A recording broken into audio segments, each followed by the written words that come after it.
Yeah, yeah. 2-3. Solo D. DWA, we gonna do it like this. Look. Get back to the season, yeah, it's time for 2-3. Miami sportsman on fire, kicking ass like Bruce Lee. Tua hit the weight room and got his tribe on his sleeve. Got some goals on his list that he gotta achieve. Matt D with the schemes, he supplying the dream. Rolling Vic for defense, we bout to hunt for the ring. Buffet boys hit squad, we ain't thinking about Rodgers. Only Hall of Famer we acknowledge this year's Thomas. What an unreal play by Zach Thomas. Legendary at the crib, what we do is historic. Ain't won a ring in 50 years, but not one season been born. We been steady building up, they been sleeping and snoring. We been repping for that aqua, plus that green and the orange. 305 South Florida, we the reason it's storming. Since we picked up Tyreek, why should our speed been important? Waddle patch, they gon' dance like a penguin when scoring. Running backs, run it back. Old line don't want no sack. They reload in beast mode to protect the quarterback. CBS recorded that, then the world syndicated. Put the league on notice, now they all intimidated. Took some L's from injuries, but now them boys rejuvenated. When they lining up against you, running through you, you gon' hate it. All the fans gon' debate it. Comparing contrasts, the same conversation on a different podcast. I'm a Dolphin fan for life. I'm a Dolphin fan for life. I'm a Dolphin fan for life. I'm a Dolphin fan for life. I'm a Dolphin fan for life. Who that? So low, so low, so low, deep. So low, so low, so low, deep. DWA, that's Dolphins with attitude. MSM, that's Miami Sports Music. Make sure you subscribe.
This is a Miami Sports Music Podcast Network production. This is the #1 Miami fan morning show. Clock Blockers, let's go.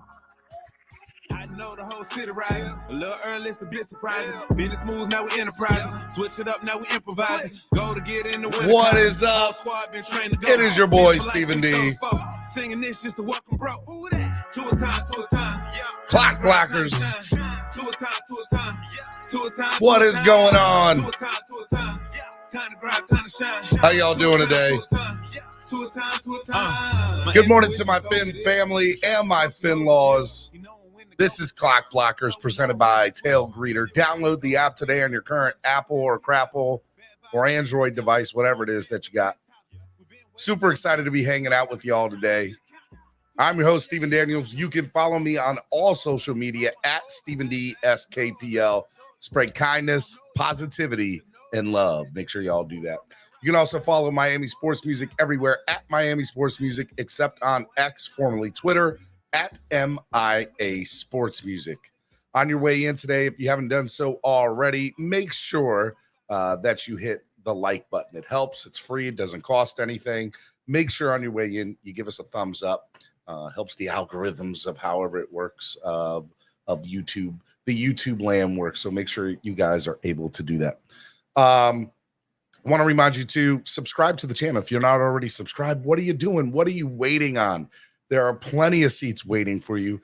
We'd love to see you sign up today and subscribe to the channel because it's free. You just hit the subscribe button and then you hit the bell notification. Hit all. That way you get notified anytime Miami Sports Music goes live. So, yeah, man. Super excited to be hanging out with y'all today. I love it. Mark Newman, who's been a member for a month, says subscribe and smash that like button. I appreciate it, Mark. Thanks, brother. I really do. It means a lot. If you want to sign up to become a member today, just like Mark or anybody else that's in the chat, Trucker Sean, Manalo, Kevin Lee, Chef Zhu, if you guys want to become members today, subscribe, like, share, donate, become a member, because the best part is your seat is waiting for you. There's plenty of seats waiting, and there's definitely one for you. Sign up today to become part of the family. That's right, my Vin Diesel voice. Family. My Fast and Furious. We'd love to see you sign up today to become a member of the channel. Yeah, man, would love to see it. Big shout out to, my man DJ Sick Turtle's in the building. He's going to be at all the events for the 2023 Tailgreeter Tailgate Tour. So make sure you check out Sick Turtle Sick Events. I was really hoping you were going to eat another burger today. No, sir. I'm not doing that no more. Can't do it. No. I love you though, brother. $3 super sticker for Mark Newman. Mark, I appreciate it, brother. Thank you, man. Thank you for donating to the channel. Anytime you guys do donate to the channel, it helps the channel grow. There are plenty of opportunities to help the channel, but if you're able to give monetarily, like Mark just did, it helps. It goes such a long way. It pays for sponsorships. It pays for memberships, monthly membership fees, and all this stuff, storage and all of this. So make sure that you guys do that today, because it helps if you're able to. Even if it's $1, it goes such a long way into helping the channel grow. And there's a few different ways you can do it. You can use the YouTube Live Super Chat, which is the $sign below the bottom of the chat, or you can use Cash App or PayPal, which is $MSM Podcast Network, or use the QR code that's right on your screen, or PayPal, MSM Podcast Network, or use the QR code that is right on your screen. Want to give a big shout out to our sponsors of the show, ZSM Sports. ZSM Sports, the #1 place to get your cards, jerseys, balls, and hard to find items. Make sure you follow ZSM Sports today. Less is more events, Lime tickets, absolutely amazing. Make sure you check them out. Make sure you go give them a call at 202-930-3533. Less is more events, prices that are less than the competition, allowing you to have more fun. Make sure you guys do that today. And last but certainly not least, Tailgreeter. Download the app today on your current Crapple or Android devices. If you have a Crapple, I'm sorry about your life. I don't know what you're doing with your life. But if you have an Android, I'm sure you're taking over the world. And that's what people with Androids do. They take over the world. Pinky in the brain. 90s reference for those of you who don't know. Anyways, we got a great show lined up for you today. It's Hot Take Tuesday. Hot Take Tuesday means I have co-host, and me and this guy haven't talked in a little bit because we've just been moving around, with me moving down to Mississippi in the new studio here. I don't even think my co-host knew that I was probably moving down to the set. And then we have another co-host this morning too. He's going to come on here momentarily as well. So without further ado, let me bring in my co-host. He is the DJ for the Florida Panthers. He is slowly becoming one of the greatest people I know in the world. He's a great guy. Can't say enough about him. Ladies and gentlemen, Mr. DJ Genesis. Hey, what's going on, Steven? What's going on, man? Right. What up, baby? Hey, man, coming in after that intro, man. I'm like, woo, okay. If I don't do nothing else in this world, I give good intros. Definitely. You definitely know how to hype it up, man. I gotta do a couple of drops for you. This is DJ Genesis on Miami Sports Music. Y'all heard him, right? Y'all heard. I didn't say it. I didn't ask. He said it. So he knows my email address. So I expect a couple. I expect you to record that and send that to me right away. I need that ASAP. And I'm gonna record it when I play it in the arena, so you can know. You know what I'm saying? Your work is. This is DJ Genesis. Yeah, that's all I need, brother. They told me I had a face for radio, so maybe. Where's bam? There we go. You got a voice for radio, but you got a live in front. You got a face for radio, but you got a voice for the people. You know what I'm saying? Hey, man, I try. How you been, man? It's been a few weeks. It's been a couple weeks. How you been? Man, it's been crazy. Obviously, the season is the Panther season is about to get started. I know about to kick off. Things are a little crazy for you. A little crazy. We had nothing but meetings and meeting with the dance team. We got we got a couple new dancers as well. They're really taking this thing up a notch from the professional angle, obviously trying to capitalize on getting to the Stanley Cup. So in the game presentation department, we just tightening up a little bit, man. Yesterday was our first preseason game. We had a doubleheader against Nashville Predators. Was that in the arena or in the arena? So you worked yesterday? Yeah, I worked yesterday. So there was a back-to-back yesterday, and it felt like Hard Rock came north because the combined score for the two games was 10-2. So it felt like a bit of that 70 piece came in and came north a little bit to first preseason game. Amrit Bank Arena now. It's changed the name from FLA Live to Amrit Bank Arena now. So okay. All right. So yesterday was more of a drill, a run through, and seeing how the season's going to go. Are y'all ready? Or got things to polish up? Got to polish up some things. Definitely got some things to polish up. Gudis is gone. He was our heavy hitter. The guy that put the guys into the boards. Pause. Okay. And he's gone. He was expensive. So I'm actually looking to see who's going to take his spot. I know Kachuk is going to show up. I know Barkov is going to be all right. I expect Cousins to grow up in his role. Look at me talking hockey. I know, bro. I know. 2 years ago, you couldn't even get me to know who the stars probably were on the Florida Panthers. I'm excited to see what the Florida Panthers do this year. Because the funny part is the 2 years prior, I was like, all right, I'm expecting them to go to the finals. And then last year, I didn't expect them to go to the finals. Then, and they didn't win, the President's Cup, obviously. But then they went, and went to the NHL finals. Forget the President's Cup. I think we were very more hyped on that is a just like the Madden curse. There's a President's Cup curse. Yeah, there's no merchandise, I'm sure, that says President's Cup. Nobody wants that. Nobody wants that at all. I love it. Yeah, so Panthers are getting cracked up. I was happy to have my little first preseason game. Trust me, I was a little rusty, getting back into the flow of things, obviously getting it back. But I'm back, man. We're going to be ready for the season. It should be exciting, man. So, but let's talk about this weekend, boy.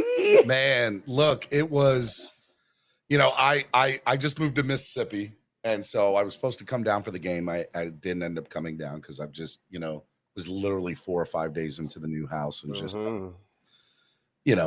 can't leave my wife with this house full of boxes and stuff like that. I had to be a good husband, okay? And but I had one of my listeners, William Perry from Alabama, Mr. Creole himself. Bama. He's been a long time listener of the show. He offered to come and help me move in and do some stuff, and he came for the weekend. So we got to watch the game together at my house. And I'm still kind of in a daze because I never thought, and I said this yesterday, but I feel like it's okay to say it again. I can't, as far as I'm concerned, the Dolphins are still out there scoring touchdowns. That hasn't stopped. It was 8 minutes left in the game, and they had 70. There is no doubt in my mind that had the starters stayed in and they kept on doing their thing, we could have easily gotten to 80. I'm convinced we could have gotten to 80. We could have got. Funny enough, this is the thing about. I remember at the end, we have the record on the line, and we were in position to score a field goal because Denver just can't stop anybody yesterday. They just couldn't. It was horrible. They couldn't stop the practice team, So even the A-Chan, he said, call him A-Chan now. A-Chan now, not A-Chain no more. You're right. Yeah. You're right. A-Chan showed up. And obviously he got his touches in the second half when it was a blowout, and he just kept balling. And I just thought it's weird. I understand the respect thing in the NFL, but you're already up 50 points. The respect been gone. Mm-hmm. I think in that position, I might have went for the because it was coming so easy. It wasn't like I was trying and I'm like it's 3rd and 8 and I'm going for the first down. They were marching down the field with 5 minutes to go. It was easy. So I was like, we should kick the field goal, but Mike McDaniel did the honorable thing. I don't know how honorable it is when you're up. When you're already at the 70. So it was funny. So in the press conference, he goes, McDaniel was asked the question, why didn't you go for it? And he's like, I wanted to, we're not out there to embarrass people. Sir, you put up 70 points on them. And let me tell you, Sean Payton was definitely embarrassed in that press conference and hurt. If you know what, for Tua, I would have just been the coach that kind of sets the karma, because if we do remember, Sean Payton was talking hella crazy about Nathaniel Hackett and how he did a terrible coaching job yesterday, and it was debacle, and he called this man out like that, and then you have a coaching performance like that. If I was Mike McDaniel, Nathaniel Hackett never let 70 points get up on the scoreboard. Last time I checked. So if I was Mike McDaniel, I would have just humbled him a little bit and said, you know what? There's a record on you. Here's a nice serving of humble pie, my friend. Here's a nice little serving of it. Yeah. How about you take that record and put it on your record? You know what's funny, Genesis? Like, I was sitting there and I'm like, I would have went for the record, to be fair, right? Number two, and somebody just said it in the chat, Andrevius just said it. He said letting up is more insulting to a real competitor. And I think it wasn't like they had their starters in the game. We had our backups playing there was multiple things about yesterday or about the game on Sunday where, for example, why was Russell Wilson playing in the second half or at minimum the fourth quarter? That part. Like, I don't know what Sean Payton thinks he's doing in Denver, but it's not changing a culture. I think he's going about it the wrong way. I think that franchise is in utter chaos and an utter mess. There is no reason that an NFL team at all should ever give up 70 points in a game. Ever. Should never happen. I remember 62-7 as a Dolphins fan, okay? In a playoff game, okay? I know what it's like to be on the other side of this. It's embarrassing. It's disrespectful. It's embarrassing, and you gotta get out in front. Sean Payton was in the press conference mad at the press about asking questions. Bro, you just lost. Your team put up 70 points. You take there like a man and answer all those questions humbly.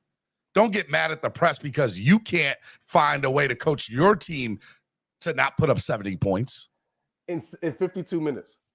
not like 70. It wasn't even 60. It wasn't even full 60, bro. They scored 70 points with like 8 minutes to go, bro. Like it was. And so that's how I know like we're sitting somewhere right now that's in uncharted territory. And it's funny. So somebody brought this up yesterday. I think it was Cameron, who came onto the show for a little bit yesterday.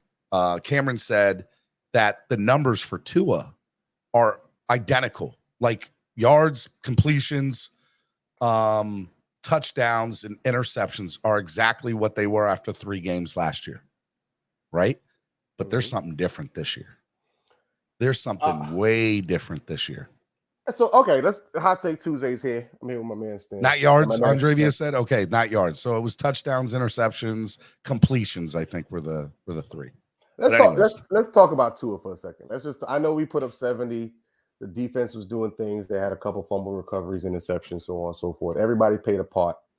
But let's talk about Tua for a second because it always starts and ends with the quarterback. Tua at halftime was 16 for 16. With 209 yards, and I think he might have 2 touchdowns at that time. Mm-hmm. And we're talking about a defense because Denver isn't no slouch, Pat Surtain, Junior or the second is going to be a stud in this league. He's going to be a Miami Dolphin in 2 years, as far as I'm concerned. But that's neither here or there. Proceed. That's a hot take. I like that. Make them all. Hot take. Make them all. He'll be here in 2 years. You know what I mean? Homegrown. But the fact that Tua is able to surgically manipulate the defenses, and also Mike McDaniel with his play calling, there were some simple plays that just had so much window dressing on it that the defense didn't know what was going on. Whether it's the no look pass to Achane going up the middle, or Raheem Mostert coming off when they had 2 backfields. One goes out to the right, he comes in the middle, and the whole defense goes to the right. I don't know, maybe our offensive play calling is so good because Denver could not be that undisciplined. 726 yards of total offense. 726. Did you look and see the top? It said Dolphins 726, and I think the next team, I can't remember who it was, like 451. Yeah, it was major. It was major drop off. But the best part about that, and you're hitting the nail on the head, is 300 and I think 50 yards rushing, and so it's a balanced attack. The Dolphins, if they want to sit there and throw a 62-yard bomb with our backup quarterback to Robbie Chosen, they can do that. If they want to hand the ball off and have Raheem Mostert run up the middle, they can do that. If they want to have their rookie running back go around the outs and run it down the secondary's throat for another 60-yard run, there is nothing that this offense cannot do right now. They can literally kill you any way you want to be killed. How do you want to be killed today? Take your choosing. You want death by pass or death by run? Because you're gonna catch these hands both ways. And we got some bullets on the sideline. Waddle didn't play. You know what I'm saying? Waddle didn't even play. So yesterday, I got to relax a little bit, and it was nice. I sat on my couch, my new man chair. I got a recliner, big man recliner, DJ Genesis, and my big screen seat. It's a 65. It's a 65. That's fair. That's fair. And it's up in the living room. But I was watching all the YouTube national things yesterday, and Skip, and I watched everybody from Skip to Colin Cowherd, from Stephen A. Smith, who I don't like has the same first name as me, but if I can take a couple of his dollars and add some zeros to my paycheck, I'll be happy. But neither here or there, Genesis. Okay. What I'm telling you, Skip Bayless yesterday was like, Waddle didn't even play. No. This is the best part about this team. We're not even at our best. We still have some offensive line. Our offensive line has been amazing.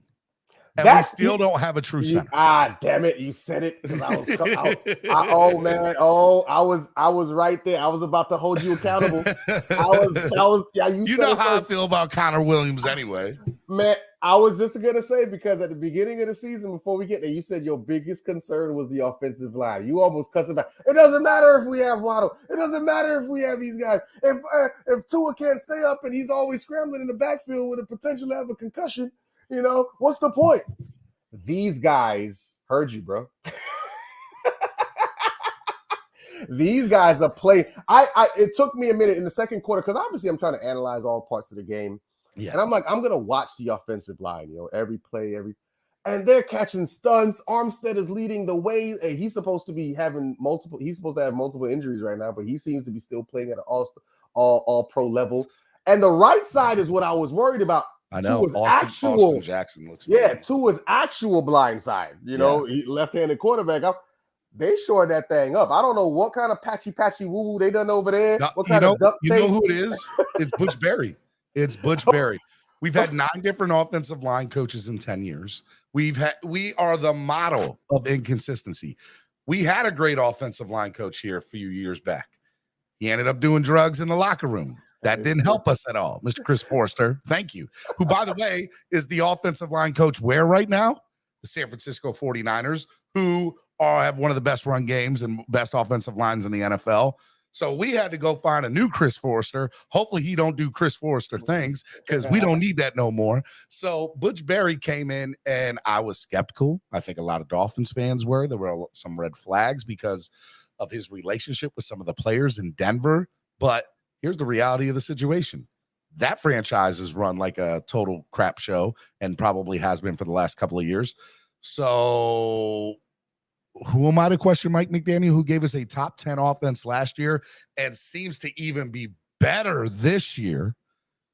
I'm not questioning him. And if I'm correct, Tua has been sacked 1 time in 3 games. Mm-hmm. And I think he's been touched 4 times. 4 times. That's it, maybe. He's also doing a good job stepping up in the pocket at times. Yeah. Remember that fly that fly to Tyreek not this week, last week, where he stepped up in the pocket, avoided some pressure, and got the ball out to Tyreek in the flat. Out in the flat. Yep. So he's also doing a good job. And I think it's also what Tyreek said at the beginning of the season, second year in the system. Like you Feeling can't, better. you can't think what it is to know what's coming now. You know what I'm saying? I'm a gamer a bit. I'm not gonna lie to you. And Madden has done a good job of the AI in the game in terms of like your progress throughout your season. If you're playing on franchise mode, those people know. And you can see if you make the right moves, your team gets better. And if you stay in the same system, you as the person controlling it know where everybody's supposed to be. You get better. You're supposed to get better in your second season or whatnot. So I feel that's rough Madden term, but that's what I feel is happening. Everybody knows where they're supposed to be a little faster. Tua knows how to get the ball. He's getting the ball out as fast as anybody can, man. Emmanuel Acho, you see his Twitter stuff sometimes, his little videos. He used to be, I want to say he's on Fox Sports now, Emmanuel Acho. He does these great little 2 or 3 minute videos breaking down the smile. Yes. So Emmanuel Acho showed a video of a couple of the runs by Achane. And there's literally a run. It was either Mozart or Achane. Had to been one of the two because they both went crazy. They're both going crazy, yeah. And on the field, they paused the video, and there was probably like 6 or 7 defensive players, Denver Broncos, lying down on the field in the wake of trying to go get Achane or Mozart, either one of them. And part of that you see right next to it was Achane, Trucker Sean said. Part of that, and this is the best part, is you see the offensive linemen next to those guys. Mm-hmm. They are blocking. Running down with the field with them. They are blocking. I don't mind saying this going into the 4th week of the season. This is the best this offensive line has looked in the last 15 to 20 years. I really believe so. It's the best they've looked in the last 20 years. Even the Ricky Williams ones? Even the Ricky Williams offensive line? Ricky was able to overcome a lot of inefficiencies anyway, because Ricky, in my opinion, for a good 7 years in the NFL, was probably the best running back in all of the NFL. But yeah, I mean, Richmond. You said 20 years, so Richmond Webb was past that. So my bad. Okay, you said 20 years. Okay, I said 15 to 20. 15 to 20. I thought I was like Richmond Webb. I was like, oh, that's the 90s. My bad. I don't think Richmond would disagree with me. Matter of fact, you know what I'll do? I will text Richmond right now. Text him. I'm going to text him. Do you think? You go ahead and talk for a second. I'm going to text Richmond. Go ahead. Yeah, so I feel the offensive line is really stepping up. I can't look to, obviously we know Armstead on the left side is a stud, but I'm looking for that next guy. Like you said, we don't have a true center. We were going between 2 centers yesterday. The guys with the long names. You guys are gonna Liam Eichenberg and Connor. There we go. Liam Eichenberg. Eichenberg came in and played. I think that's like the second half. Dude, every time he snapped, I was. Yo, did you see the ball? Yo, when Mike White came in, he had to like catch. He had to reach up the ball a couple of times, man. So yeah, we definitely got to get that fixed because we definitely don't need any footballs going over to his short. He's short. You know what I'm saying? We don't need him to, have the balls flying over his head. So we need to tighten that up. If we could look at anything that we need to tighten up, definitely on Hot Take Tuesday, is yes, we need to get that center position in terms of the snaps and so on, so forth. I texted him. Taken care of. Yeah. Let's see what he says, man. I said, is this the best this offensive line has looked in the last 15 plus years? But I gotta give the center a little thing because we didn't drop any balls. Last week we were dropping balls all over the place between the snap and Tua, and hopefully we Connor played 59% of the snaps, and then 41% was by Eichenberg. But here's the thing, right? Yesterday I didn't want to talk about the some of the issues. Today I have no problem talking about issues. That's fair. Okay? Yeah. Yesterday was just a celebration. I don't know what's going on with Connor, if he's going to be out for a week or so.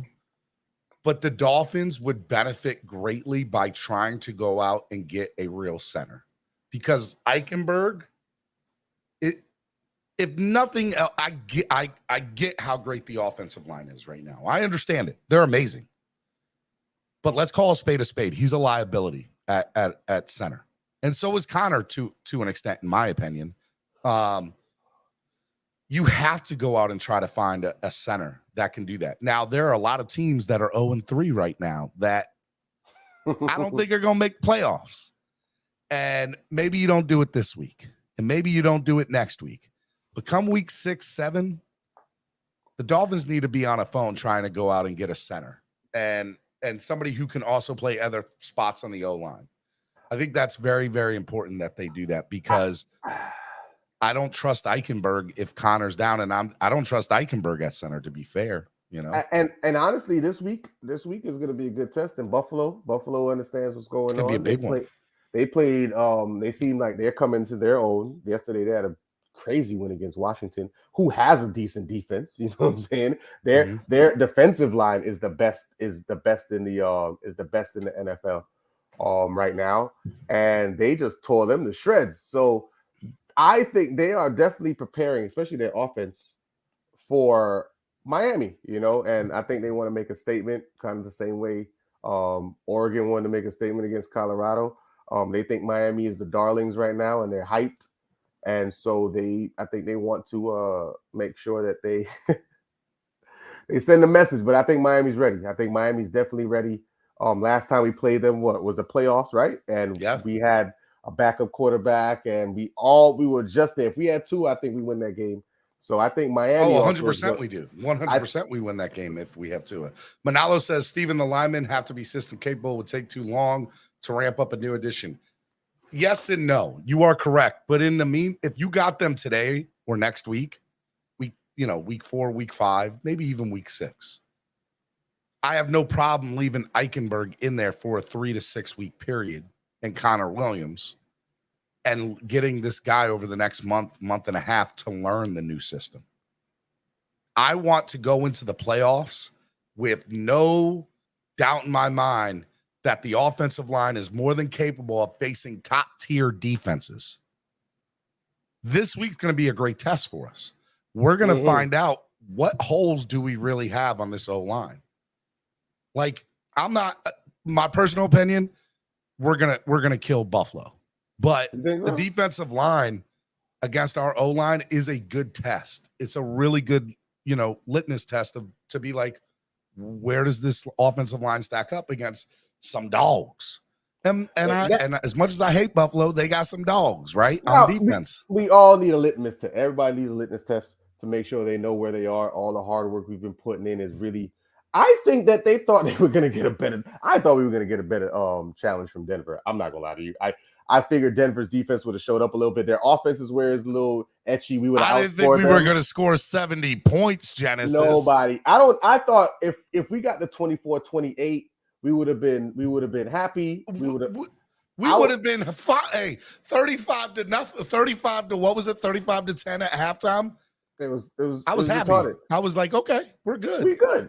But I was more. I know that offense is good. I know our offense is good. We just obviously got to lock in, make sure the offensive line stays well. Obviously, we got ammo and weapons everywhere at every turn. So I'm not worried about the defense. Is where. Remember, I said when Nick Fangio is going to take a while for these guys to get acclimated. First week, we gave up 30-some points. Last week, it was roughly around. We gave up some points as well, and then this week 20 points, and then this week we gave up 20 points again. And I just feel like they're really. Oh, you're talking about last week? What did we give up the week? Last before? week, it but it wasn't a lot, right? But I feel like they're getting into it, and when the turnovers start to happen with this Miami, when the turnovers start to happen, we got 3 turnovers yesterday. We won the turnover battle, and when those 17, we gave up 17 points. 17 last week, to the Patriots, and 14 of them came in the fourth quarter, and we know for damn sure that one of them shouldn't even have been called a touchdown. But that's neither here or there. I'm not going to go there. But I won't be upset. The Patriots offense is futile. You saw what they did against the Jets yesterday. I mean, the Jets defense is decent, but I'm not really worried. The Patriots offense, they don't count. Next week now, I'm looking at the defense again on the road in Buffalo. Let's see if I think here's all right. This is wild, Genesis. You ready for this? The Dolphins score 70 points in a game. That hasn't been done since 1966. They're on average scoring 45 points per game in the NFL right now. We have the most explosive offense maybe in the history of the NFL. Our defense, has it looked bad? Has it looked I don't want to say bad. Are there holes in the defense? Yes. Okay. But they have stepped up when they needed to step up. And there's a lot of things to like about this. And you're like, oh, it's starting to come together on the defensive side. It's starting to come together. Can you explain to me how in the hell, how in the world Vegas has Buffalo as 2.5-point favorites to win the game? We just scored 70 points in a football game, and we're the underdogs? No respect, man. Here? I gotta be missing something. I have to be missing something. I think Vegas is just battling on the fact that the Bills have been in the have had long playoff runs. They got Josh Allen. They're playing at home, and they are also coming off of a pretty big dominating win as well. It wasn't 70 points, but they also are coming off a dominating win. So when read that question for. So DJ Genesis, we have the NFL's attention, but when we beat Buffalo, do you believe we will have the full national media's attention? Funny enough, we have the media's. You put up 70 points. You leading all sports. Yeah, leading everything. So we have their attention. Trust me, they're calling us the pretty prize right now. We're the pretty thing. You know, like I heard them talk about it when they were saying that Cincinnati's going to start battling back, and it's like everybody's looking at Miami. They're the shining light right now. If we do beat Buffalo, I think we can start looking at ourselves and start trusting it for real that we are actually probably going to have a long playoff run and possibly go to the Super Bowl. You might start hearing those, Dolphins to the Super Bowl, because not only beating Buffalo will have to entail. It entails that not only are we ready mentally, but we are from a depth standpoint as well. You know what I'm saying? Remember, we're still not gonna have Ramsey. So we've still been battling the first. I know. Without him, isn't that awesome when you think about it? Though we're going to get a fully healthy Ramsey come November or December. Yeah. The guys on the back end have been playing. To get it. It's an essential trade deadline acquisition without having to give up anything. I totally agree. So yes, if we beat Buffalo, then we would have the national attention in terms of them saying that we are the favorite. Yeah, I think that they'll start saying that, hey, man, maybe we got to start looking at this team over Kansas City. You got to remember, a lot of these teams that they love to talk about have cachet. You know what I'm saying? That nobody's rightfully so. Kansas City deserves it. They deserve it. So Buffalo also has a little cachet. They haven't won, but they're the teams that Kansas City has had to go through to possibly get through to the Super Bowl most of the years. So Buffalo has their cachet, but I think Cincinnati too, although they looked bad last night. Yeah, Cincinnati's they need. Joe Burrow scored no touchdowns, and they scored no touchdowns, 0, and they still won the game. Jamal Chase was just on fire yesterday. They were moving him around. It was almost like they were like, "Yo, we have to win this game," but with Chase, and we're gonna put him in every position possible. That's their only weapon right now. That's their own, exactly. T. Higgins was dropping the ball. I don't know what's going on. I watched that game last night. Burrow hit him right here in the 5, in the 5, and it just blocked. I'm like, you got to help your quarterback, especially he's running around there with a calf injury. Anyways, they don't have as much experience. You know what I'm saying? I don't think the Bengals can lean on their experience just yet. They had They've one been to season. A Super Bowl. They've been to a Super Bowl, but I'm talking about consistently deep runs in the playoffs. So I know the Bills haven't gone there, but they're built for it. You understand what I'm saying? I think they were built for it, in my opinion. I said at the beginning of the year in the preseason, the training camp, when we were talking about the AFC East, I said, guys, I know that we lost 2 games to Buffalo last year, but when you think about it, we shouldn't have lost those 2 games. We didn't have Tua or most of our secondary in the playoff game. And in the second game, if we had anybody else that was calling defensive play calls, they never would have run that defense that they ran with 8 minutes left in the game in the fourth quarter in the December Bills game. So essentially for me, I think we beat the Bills 3 times last year, although the record shows we only beat them once. I think we're already better than Buffalo by far. But that's where you see the chain moving, and I think Mike McDaniel understands that. He knows where the Dolphins stand against the Bills. Whether it's like us, we feel we should have beat them, but we didn't. So now it's to actually put it on paper. I mean, take it off the turf, put it on paper. I think Tua and Tyreek are going to go in there looking to kill. Tua and Tyreek are going in there to dominate. Nothing else than to dominate. This is not a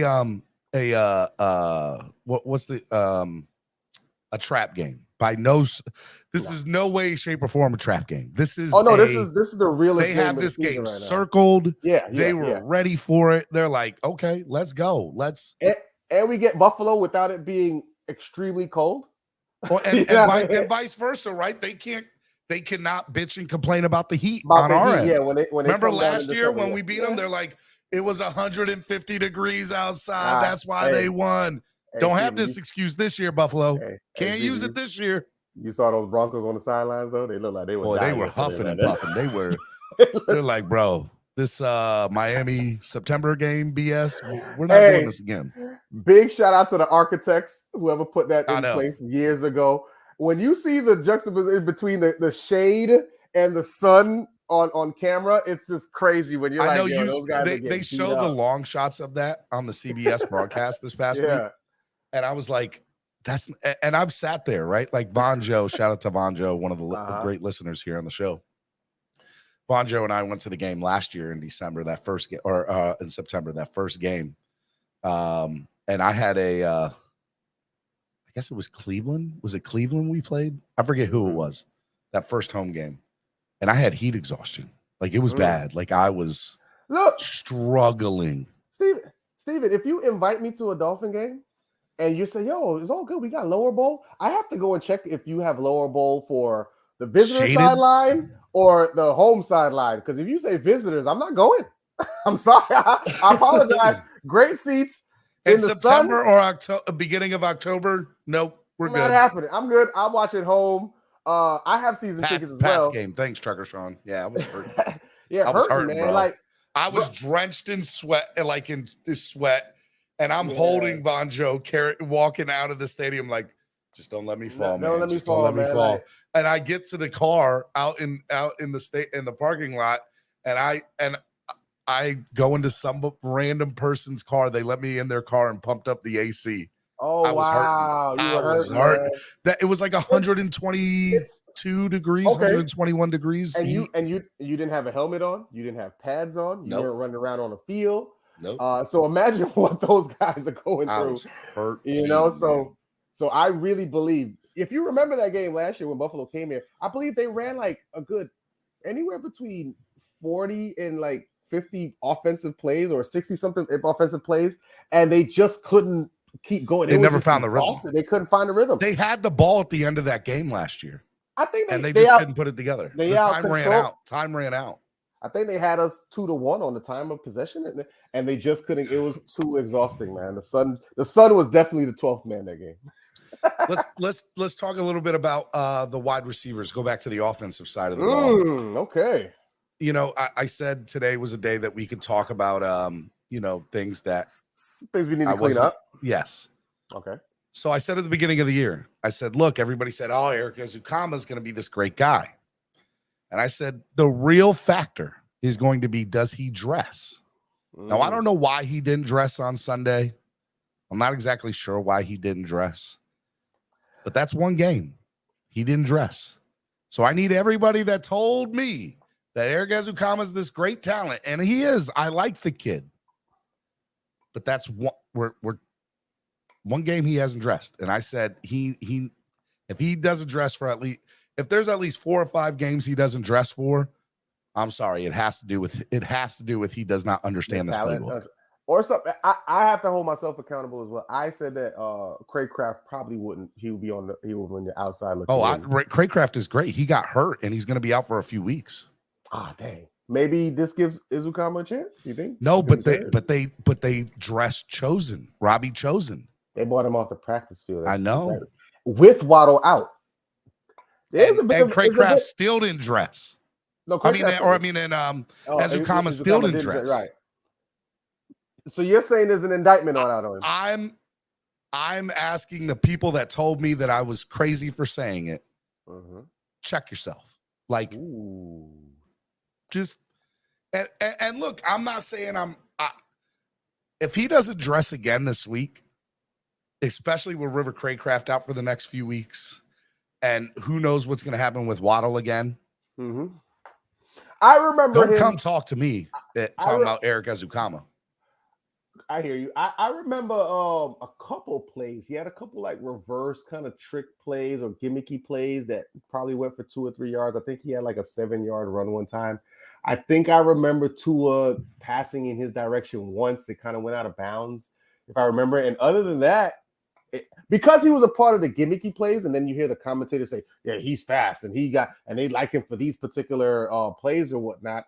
And then you don't see him on Sunday at all in a 70-point blowout with the depth chart of the wide receiver room in question, obviously with Waddle out and bringing Chosen off the practice squad, who did catch a touchdown, by the way, from Mike White Robbie Chosen later in the game. Yeah, he caught a touchdown as well. So yep. You can't take that. There were 10 touchdowns. 8 of them were by Devon Achane and Mostert, yeah. And Raheem Mostert. By the way, somebody told me that Tua threw 2 of his 4 touchdowns. He threw 2 of them with his right hand and 2 of them with his left hand. The two little jump passes. I didn't believe it until I went back and looked, and I was like, "Bro, my man really is Superman, bro. My man is a switch hitter, yo. He's a switch hitter. He's ambidextrous. Call it what you want, man. You know what I mean? Yo, I ain't gonna lie to you. The no look pass was Achane, amazing. That's what you call I am here. I understand it. I'm confident. Y'all can't play me. I know what's going on here, and I'm here, and I'm ready to take what's mine. Y'all can kill all the concussion talk. Y'all can kill all of that nonsense about me not being able to throw the deep ball. I do think he needs to get a little bit better at that. Tua. I don't like seeing Tyreek slow down every. Genesis. It is not happening as much. Blasphemous. It is not happen. I won't take it. I won't take it. Hold on. Just hit me out a little bit. I'm being greedy. See, there's a couple times that Tyreek Hill got to really slow down. That's all and it happened. It's Tyreek Hill. I agree. The fastest player on the team. I totally agree. I'm just saying I don't think I've ever seen Patrick Mahomes underthrow him personally. But Genesis, I'm being about greedy. To get the entire chat on you. They about to get on you, man. I'm being greedy. He has improved and he got it locked in. I think the way he does it now, making sure the ball is out so he doesn't have to actually put a lot of air under it and Tua can still run under the ball. He's changing his mechanics on how he throws the deep ball. He just can't sit back there, wait for the guy to run down Genesis, 25 yards and then throw it. I'm not mad at you, Genesis. I'm just disappointed in you. I'm just that's the only thing. He has everything else on lock. This is me being picky as well. This is me being very picky. I'm not saying he has. Everybody's telling you to have a seat, sir. That's fine. They're telling you to have 2 seats. That's fine. But in a big game, when he made they're telling you go look up the plenty of times Patrick Mahomes underthrew Tyreek. Okay, that's fine. I'll take that. I'm looking at what Wayne says. Your opinion is false. I'm just going to keep calling him out because, sir, fine. I hope the chat comes against you today for that one. Hey, I'll take. That's by far the worst take you have ever had on this show, Genesis. Hey, it's not even close. And I said I'm being greedy. That's what I said. Remember, I always preference my comments. Yeah, I said I'm being greedy. You know, I guess I can't. He's 16 what to say to you right now. That's fair. You said, did you not say we can come on this show and talk about some of the things or whatever the case? It's a hot take Tuesday, but it doesn't mean that your hot take is a good take. That's fair. And we being picky. You talking about Izukama. He's like 5th on the depth chart. I'm telling you right now. I can care less about Izukama. I'm telling you right now. Look, hold on. He will have nothing to do. The man came off a 4-touchdown game where they scored 10 touchdowns in the game. Don't you dare talk about he can't throw the deep ball. When we lead the league in balls thrown over 20 yards, attempts and completed passes, we on Sunday scored more touchdowns and more yards combined than any one team did on Sunday, and it wasn't even close. How were his 2 interceptions? What were his 2 this interceptions year? Uh-huh. What were his 2 interceptions? Look, nobody's perfect. Except what were his 2 interceptions here? Deep balls. Well, there's no point in talking about it. There's no point in talking about it. His 2 interceptions this year were deep balls. One, and both of them were underthrown. So don't the 2 mistakes he made is my point. I just want to note this. I told you I'm being greedy. 10:08. No, Central Time. Hold on. The chat's 11:08 Eastern Standard Time. And we might have to call the death of DJ Genesis hot take. The chat's coming after me. This take is dead. This take is real dead. I got my receipts. It's flatlining. I got 2 interceptions on deep balls, underthrown. And I'm just being picky. I'm just saying. You're talking about 2 interceptions. I just don't want. You're talking about the NFL MVP throwing interceptions. I just don't want that particular play to come back and bite us. That's all I'm saying. That's all I'm saying, man. That's all. Cruz said we just give anybody a mic now. Wow. Wow. Hold on. Skip Bayless. Skip Bayless makes atrocious takes, and he's on air for 100 years. Nobody watching my show is watching Skip Bayless because they know that man knows nothing. Hold on. In fact, I said that the deep ball, he has 2 interceptions on the deep ball. Let's not out here make it sound like 2 is goddamn Tom Brady and these. Let's stop. Come on, man. He said, "Thank God you not the GM." I didn't say I was gonna bench him. I'm I'm being greedy. Like, come on, guys. I said I'm being greedy. I love how they're having fun with you now. You ain't never gonna let this one down. You ain't. Remember that time DJ Genesis came up with 70-point win talking about Tua can't throw the ball deep? I did. See how y'all take things. Todd said, "Don't quit your music career for this, okay? Don't do it." That's fair. It's gonna come back. The season's long, yeah. The season is long. We're in game 3. We feeling good, and I am happy. I am just trying to correct something now that I don't want us to bite. I don't want it to bite us later on. I'm sorry if I'm looking at that and I'm like, all right, our offense is crazy, but I don't want one of these deep passes that we feel we get crazy, we get cocky. You know what I'm saying? And boom, we underthrow one of these balls because that's all I'm saying, man. And it comes at a big time in the game. That's all I'm saying, brother. Everybody's asking that you come tomorrow for about 5 minutes on so they can time you out for Wildin' Out Wednesday just for this take today. That's fine. Because guess what? The playoffs are long. And we make it sound like Tua is out here out throwing the coverage. Stop. He's not doing that. So let's not get crazy out here, okay? He's making great, accurate passes because he understands the offense and he knows that this isn't just go routes all the time, Like, come on, guys. Let's not make it sound like we had 5 go routes and he's completing all of them with hands over Tyreek. Stop. That does not happen. So let's not make it sound like that. So y'all can say whatever y'all want. We got the film. All right? He doesn't overthrow anybody. So let's not get crazy out here. All right? You do know somebody is literally clipping this as we speak. That's fine. And you will be a TikTok in the next few days. Perfectly fine, yo. Find me where he's Remember that time DJ Genesis said, Find me the footballs where he's overthrowing the defense and the offense, and I would gladly, you know what I'm saying, I'll cancel for a month. Find me those tapes. All right, then. Thank you very much. They ain't out there. Thank you. So Cruz, one more time said Tua is number 2 in completed air yards and number 1 in yards after catch. Bruh. You capping, bro. DJ Exodus.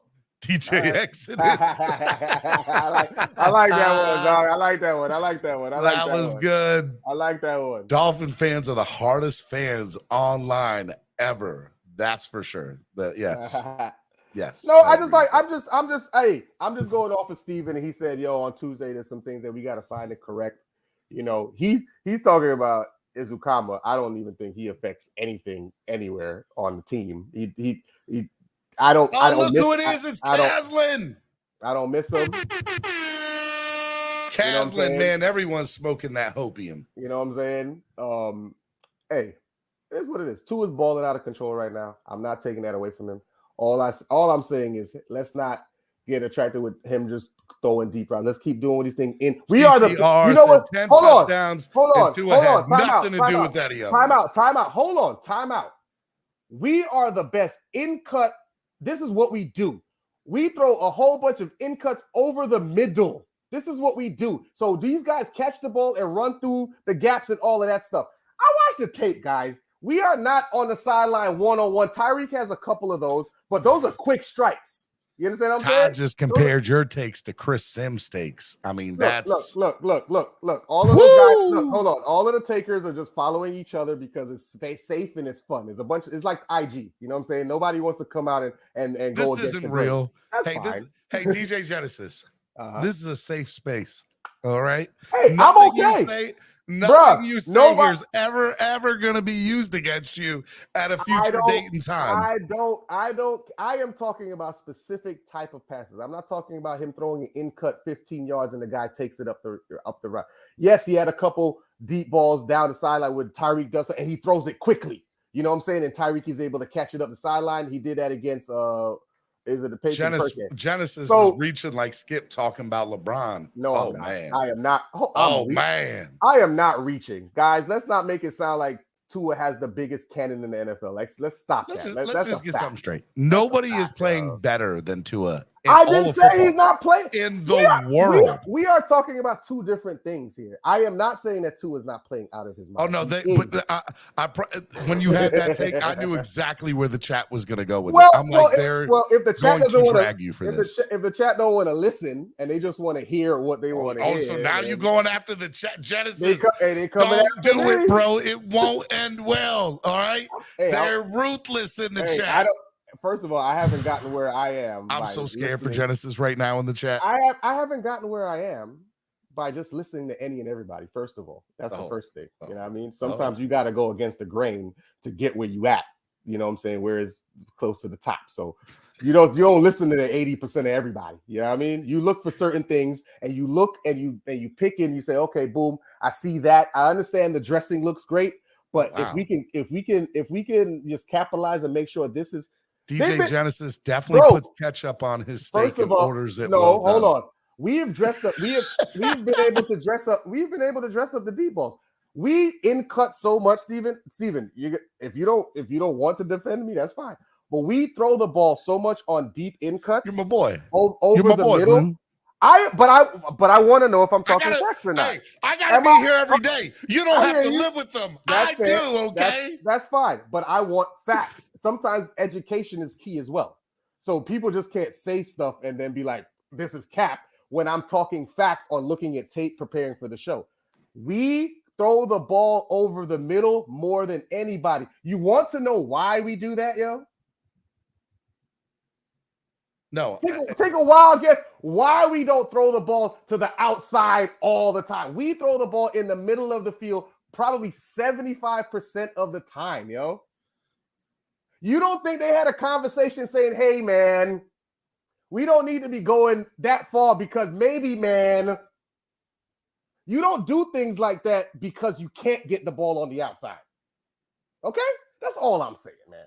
And the way he's been getting the ball on the outside is by getting that ball out fast and quick. Tua isn't sitting in the pocket 4, 5, 6 seconds, sitting back, and then boom. That is not what happens in our offense. And if anybody in the chat thinks that's what happened, and they're not watching the same team I am. That's what I'm talking about. So if people listen, they would hear what I'm saying. Hold on. About you. Hey, man, you straight? Hell no, I ain't straight. Look at my eyes. They still red? Yeah, a little bit. A little bit. What, you think Baby D came to beat up my car or something like that? They coming after you, cuz. That's fine. That's fine. But I know. This is me to you. This is me to you. Hey. What's up with her, man? It's okay. I'm okay to be on the island by myself. Man, I met the one about 3 months ago, right? Tua is balling out of control. She had a little clutch in her stomach. I'm just saying but I ain't that. paying no attention to it. I thought it came from drinking 40s and shit. Can you hear this? Beer on her breath. Of course I can hear it, man. Out, she's 6 months pregnant. I watch this. I'm the baby's dad. I know every line, man. Friday's classic as it gets. You know what I mean? You gonna be It's the baby's all I dad. can think of. Like, you don't have to live here. I do. I gotta mess with her. You don't. That's fair. That's fair. All I'm saying is, hey, she don't care nothing about that. The fact of the matter is what we do as an offense. It is working. It is working. I broke up with her 2 months ago, 2 Fridays ago, and she still 2 Fridays ago. About no restraining order or not. You all right with them pants, man? How you gonna have a restraining order, man, on your girl? How you got a restraining order, girl named Baby D? I'm gonna have to get a restraining order against the on my chat. way Probably. back Nah, to I'm the gonna get hood, buy them 20. Nah, I love it, but I'm just They saying. tens, I mean them 10s. They 10s. but they look nice But they though. clean I though. keep them clean. I was on my way to buy them. She had a Carl Jr. burger in her hand. I was standing there. I wanted a piece of it, and I stopped. And we got to rapping, and that's how it happened. It was the worst day of my fucking life. I know I'm gonna get flagged Psycho, for this on YouTube, but I don't. She must be worse than Left Eye from TLC or something. Yeah, this Oh bitch yeah, ain't burn the burning. house down. That ain't the cold part. She got a little sister named Baby Baby D. D. I'm telling you, this fat bitch get physical. She got all the bootleg Sit at the snacks. same house. got all Police the don't know when to bootleg kick the door in. I got a restraining order on her fat ass too. You got a restraining order on a little girl named sister. Baby D? You don't know Baby D. See, you looking at me. That's why you looking at me, because you don't know Baby D. Her fat ass be snoring and don't even be sleep, just standing. Fat little cupcakes and shit. This fat bitch know about all these snacks before they even hit the street. All the bootleg snacks. The year 2000 snacks. Oh my Yeah, goodness. 2000 Tell me the other snacks. day, talking about, cupcake got a new Twinkie coming out next month. It's a bad motherfucker. When you bite into it, cream filling shoot all in your mouth. Glitter. Pause. Glitter? Glitter? I'm a player, nigga. I'm a player. I'm a pimp, and I don't have to deal with you got the shirt on. That's right. Now I'm a player, boy. I don't got to deal with none of Well, that. You know what I mean? Players fuck up. Snatch the shit off the head, man. Man, don't worry about what I'm doing. Why ain't y'all do nothing when the fat bitch jumped on me? Y'all trap. Move, I'm running away. Hey, shout out to Mike. That wasn't the one where he said, "You don't have to live here." I was trying to find that clip. You don't got to live here. I got to live here. That, I gotta live here. Was that because he was talking about the neighbors? Oh, he was talking to the girl. That's right. Yeah, the girl. Yeah, he was talking about the neighbors and the essays. Essay homes. No locked doors. No homes. That's all the take I was taking. Hey, the chat could beat me up. That's all cool, man. That's all good, man. But we got so much tape of him not doing What? it. Hey, who donated? By the way, they tried to get you. You can't.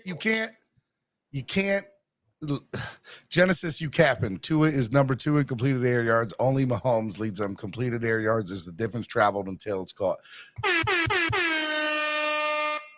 They definitely. But bro, I'm talking about I'm talking about the deep ball. Yeah, you can catch the ball over the middle 20 yards and then keep going, bro. Like I understand that. Yeah, completed air yards. You got to tell me average, bro. Like on average, this isn't like you catching the ball, you're getting the ball 25. You know what I'm saying, 25 yards or whatever. I got you, Cruz. Yes, I understand he's balling. Tua is balling. Yes, the completed airs because these guys are fast and they running after the catch and all that stuff. Yeah, the completed air because we throw the ball over the middle. I'm getting. All right, so just all so you good, know, though. We'll see how it goes. Maybe I'm dead wrong and I got to come and apologize next So week. I don't know if you know this. So normally what happens is when you donate $10, you get to kick that person off for 10 minutes. And hosts are not excluded from that. That's and fine. I gotta go anyways, man. So you guys had a great day. if you got people paying to kick people off, then that's all good. I appreciate y'all. Y'all run it. Y'all pay the man to get me off. That's cool. No problem. It's a long 10 season. minutes. You can come back at 10. Nah, I gotta go. I gotta get out of here. I got stuff to do. You gotta go see Baby D. I gotta go see Baby D and stuff like that. And you know what? I hope I am wrong.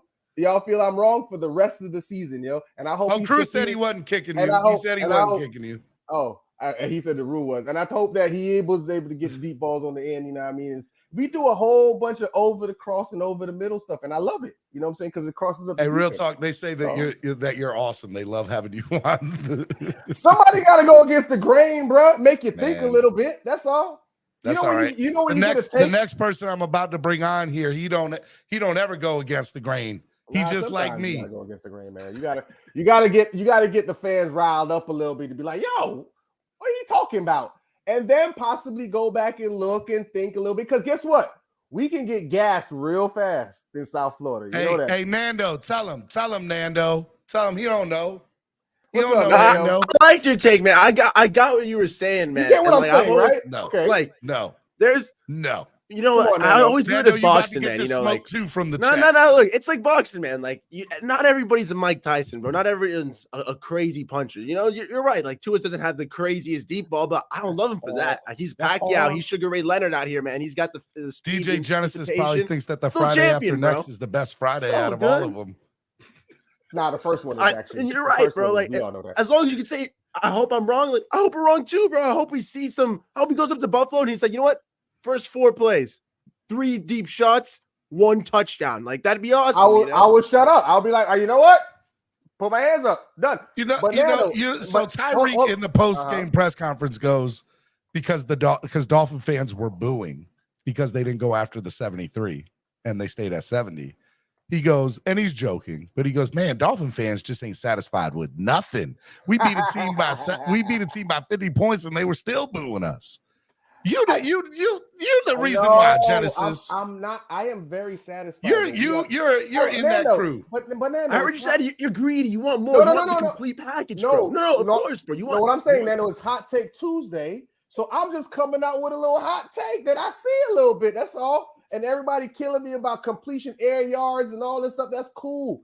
All I'm saying is he sitting in the pocket like we used to see Tom Brady do and just boom and throw the ball down the field? He is not that guy. So let's stop on that. That's all I'm saying. I'm not saying that, he can't get the deep ball. We throw a lot of balls across the middle. They were saying that we are the number 1 team with throwing deep ends. That's what we do. We do crossing routes and deep ends. Jose says I'm going to throw a hot dog on his DJ equipment because of his bad takes.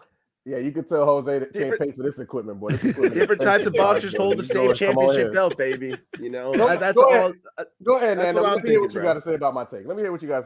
I just think it's different kinds of boxers can hold the championship belt. You know what I'm saying? Different kind of QBs can win in this league in different ways. And Tua is not the Tom Brady kind of guy, but DJ Genesis isn't saying that makes him a bad QB. Just saying he's not Tom Brady, but he can still be a champion. Just makes it a horrible take. And DJ Genesis' worst take ever.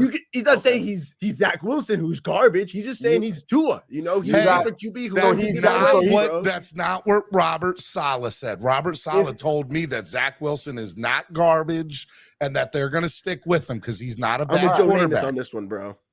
All right, here's what I say. This is what I'm saying. You remember when Josh Allen used to sit back there at the 40-yard line, pounce his feet, wait for Diggs to beat the defense, and then throw it over the defense and possibly in Diggs? We don't have that in the quarterback. So if you guys think we do, you looking at the wrong guy. That's all I'm saying. We don't have the guy that gets the ball, sits back, seven drop, sit back, wait for his guy to run 50 yards down the field and toss that thing and catch it in the back of the end zone. That's not the quarterback we have. And that's all I'm saying. He's got it sometimes, bro. Pacquiao got some knockouts in him, you know what I'm saying? Like you can do it occasionally, which is all I need him to do. As long as he's finding ways to win, to excel, that's what I need in my quarterback. If he didn't have the deep ball and then just kept trying it and it was like, dude, this isn't working and you have nothing else in your arsenal, we're screwed. We have a guy who says, I can rip some deep shots here now and again, and then I can do my quick passing, my over the middle, my business. I can handle it efficiently. I can do my pinpoint strikes. I love that, bro. I love it. I love that. You know what I'm saying? I love that. I think you have a hot take. It's not a bad take at all, bro. Did you all watch NFL football this weekend besides the Dolphins? Yes or no? It disappointed me, bro. It was so boring. It was trash. Like, I'm telling you right now, this is the most exciting team I have ever seen in my lifetime. And watching other NFL football, just it didn't do it. It doesn't do it for me. And I'll tell you, every single game I've watched, my number one saying to my wife and my kids, glad that's not my quarterback. Glad that ain't my quarterback. Just laughing, just saying it. Every game I've watched. Speaking about around the league, are the Dallas Cowboys the biggest disappointment coming off of? We should. How take do you a lose bow to Josh Dobbs, bro? And all these things, and you go into Arizona and lay that egg. Is that the biggest? Probably for the weekend. I'm just asking. It's like a mini fraud alert right there. Today, mini fraud alert. I like that. I like that mini fraud alert. I like that. It was like, whoa. I was definitely San Francisco. Like if you were good, right? You come back. Like I feel San Francisco did that. I feel San Francisco solidified to say, hey man, we here. I feel the Dolphins did that. We here. I thought Dallas was going to do that, going and play against a lesser Greg says team. It's Dak and Allen, Dobbs over Dak and Allen, and then 2 over Dobbs. Wow, he's taking Dobbs over Dak and Allen. That's crazy. But yeah. So these guys, to me, are like the biggest fraud, and they just lost Diggs for the season as well. So I don't know. The Cowboys probably shouldn't have counted their chickens before they hatched a little bit, man. Man, it was that Dallas Cowboys team. I don't know how you lose to Josh Dobbs. I said at the beginning of the year, I said that team is tanking. They are getting rid of players, and they still went out and beat Dallas, who allegedly was like, supposed you got to to be keep one the of the best ticket teams in the holders a NFL little happy, You got to be like, hey, we got you a win versus the Cowboys at home. Like, you don't get mad at us when we go 1-16 now, but we got you. That's about what's going to happen. But funny enough, they're 7-1. I don't know if it's 8-1 after the last game against the Cowboys in their last couple matchups. So that's an old NFC East matchup. You know what I'm saying? They got a little bit of rivalry. PJ Max says Kansas City started bad last year and won a Super Bowl. Hot starts mean nothing. It's not about how you start. How you finish. We talking about the Cowboys, dog. So it does. We're not talking about 18. We're not talking about nobody else. We're talking about the Cowboys. Yeah, we're talking about the Cowboys. We're talking about years and years of futility. And so we just not talking about 18. We talking about. I don't know if we can really say anything, Genesis. Like, we've been mediocre at best. We're not America's team, and we don't have an owner that goes out there and says, this year we're gonna be good. We're gonna do it this year.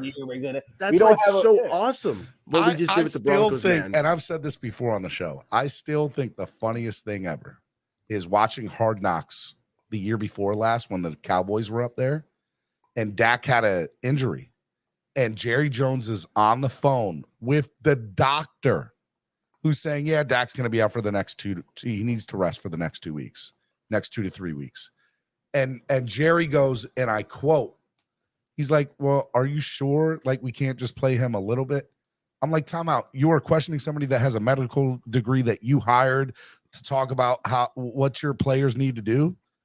Yes. Jerry Jones thinks he's a doctor. Let's just throw that out there. Jerry Jones thinks he's everything, man. We need somebody in the chat to pay $10 to the Cowboys to get Jerry Jones off for about 10 minutes. Usually I'm against people like hiring their children, but Stephen Jones is probably the most important person. He's the only thing keeping them alive, man. When they were like, you can't draft Zach Martin, but you got to draft Johnny Manziel. He was like, Dad, please, please draft the offensive lineman. Stephen A. Smith had the Miami Dolphins as the #1 team currently in the NFL. He said, quote, the Miami Dolphins might go down as the most prolific offense in NFL history. Here's another take I have. Here's another take I do have right now. I mean, we're not going to score 70 points all the time. Our defense is coming to work. San Francisco looks like the best team in the football. I'm not going to lie to you, bro. I know we look great. We look good, but San Francisco, from a complete standpoint, with the cachet, they would have won the Super Bowl last year if Purdy didn't get hurt, in my opinion. We'll have to decide it in the Super Bowl this year, man. I say it's going to be 49ers Miami Super Bowl. I actually said in that Vegas. I actually said that to my friend yesterday. I said, a hot take. We get ahead of ourselves sometimes. I said, it's Dolphins 49ers for sure. You know what I mean? Bebop says Finn's defense gets no love. One offensive touchdown for the Broncos. Facts. I don't know. Okay, he's right. The defense does get love. The defense gets a lot of love, man. They came up with three forced turnovers yesterday, and they played well, and they were a great compliment to the offense. But be honest, who's complimenting who better? Is it defense complimenting the offense right now, or is the offense helping the defense right now?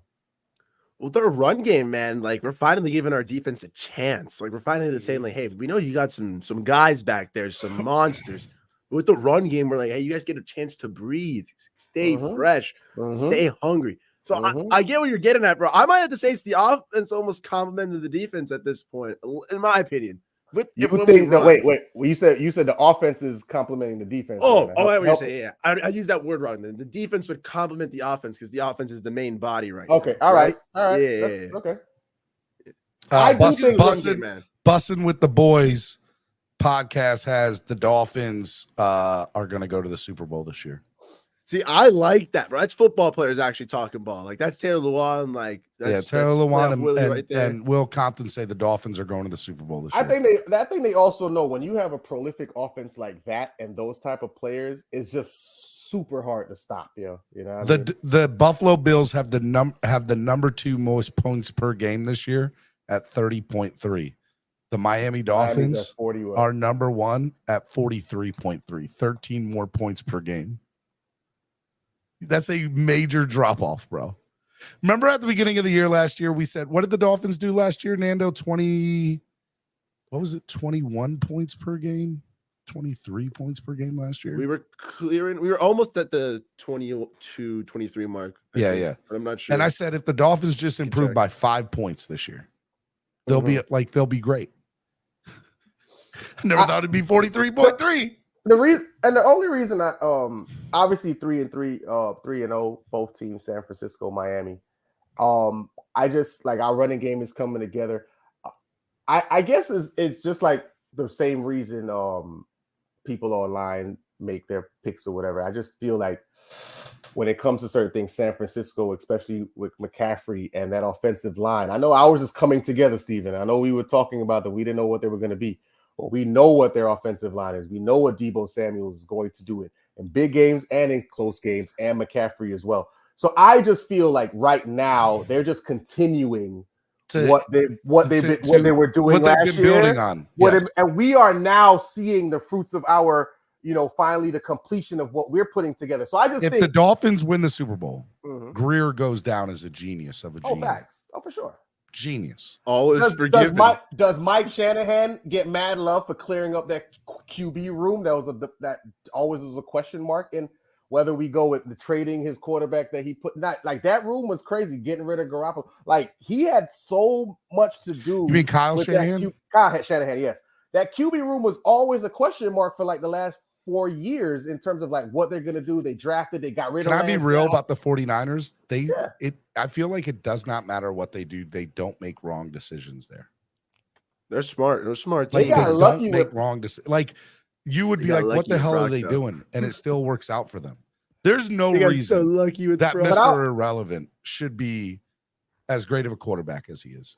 He was not crazy at Iowa State either. Like he was not a crazy college guy. The man looked like, to me, it's Brady it's Brady all over again. Yeah, like if Max Duggan was that pick, I was like, okay, you let TCU almost to a national championship, led them to the finals. Like, okay, you got some moxie. Is Brock Purdy at Iowa State? We didn't know who that was. It's all my fault. 49ers traded away multiple draft picks in stock to go get Trey Lance. That's what I'm talking about. And it still didn't hurt their franchise. Isn't that crazy? Any other franchise, that sets them back 5 years. You do all that nonsense, you get Christian McCaffrey. Any other franchise does what San Francisco did by going out and drafting Trey Lance at number 3 overall. It sets their franchise back by 5 years. And 49ers are just like, we're good. They're immune to it. They don't make bad decisions. And even when they do, it works out for them. It's unbelievable. I've never seen it in the NFL ever. Yeah, I agree, man. For you to come in and say, "Yo, we're gonna get Trey Lance. He's gonna be our starter," and then he gets hurt, and Purdy just comes and makes you make the decision, and be like, "Yeah, we gotta trade you, bro." Like, you know what I mean? And it's funny because you had Garoppolo there for all that time, right? Yeah. And he's not doing great in Vegas, but he pissed me off last night. But that's another story. Just from the position standpoint, I'm like, man. But what I was saying is he seemed to survive every time they tried to replace him. But I don't think they were ready for what they had in Brock Purdy. And he turned out to be, he's a huge Dan Marino fan. So I got to love him a little bit because I got to love him. His favorite player was he loved the Dolphins and he loved Dan Marino growing up. There's nothing wrong with you cannot kill the underdog story. You can't kill the underdog story. 7th, Mr. Irrelevant. You can't even. Tom Brady was in the 6th round, at least. You know what I mean? This is the last pick of the draft, yo. And he is balling out of control. That story is. But I'll tell you what, if we do face the San Francisco 49ers in the Super Bowl, we need to kill them for what they did to us in '84. Revenge. That's going to be a good matchup. That will be a wicked matchup, yo. Not only the coaching matchups, our offense versus their defense, so on and so forth. Like I think that would be one for the ages. I'm not gonna lie to you. Dolphins 49ers Super Bowl. I like that's the way it's looking, barring any crazy injuries. Like I said, the season's long and we're only in game 3. So, but those obviously are the best two looking teams in each ESPN division. Get Up this morning. Jeff Saturday, RG3, and Dan Graziano have the Kansas City Chiefs as the best team or the team who will win the AFC this year. Cachet. Dominique Foxworth, the Miami Dolphins. So he was the only one. Man, can't talk Super Bowl yet. Let's talk AFC Championship. That's fair. That's fair. But I'm just saying. But the Chiefs have cachet, and they expect if the Dolphins beat Buffalo and then in 3 weeks beat Eagles on Sunday night. I'm sorry, they're the best team in the NFL. Yeah, I agree. But the Dolphins have a lot of tests. They got Kansas City over in Germany. They got Philly. They got to play the Cowboys here at home Christmas. They got obviously the Bills that they got to play twice. So leading in by you get to week 12, 13, you'll definitely know who the Dolphins are. You know what I'm saying, in terms of like the actual real teams that we're playing. Which I like. I love it. I love it.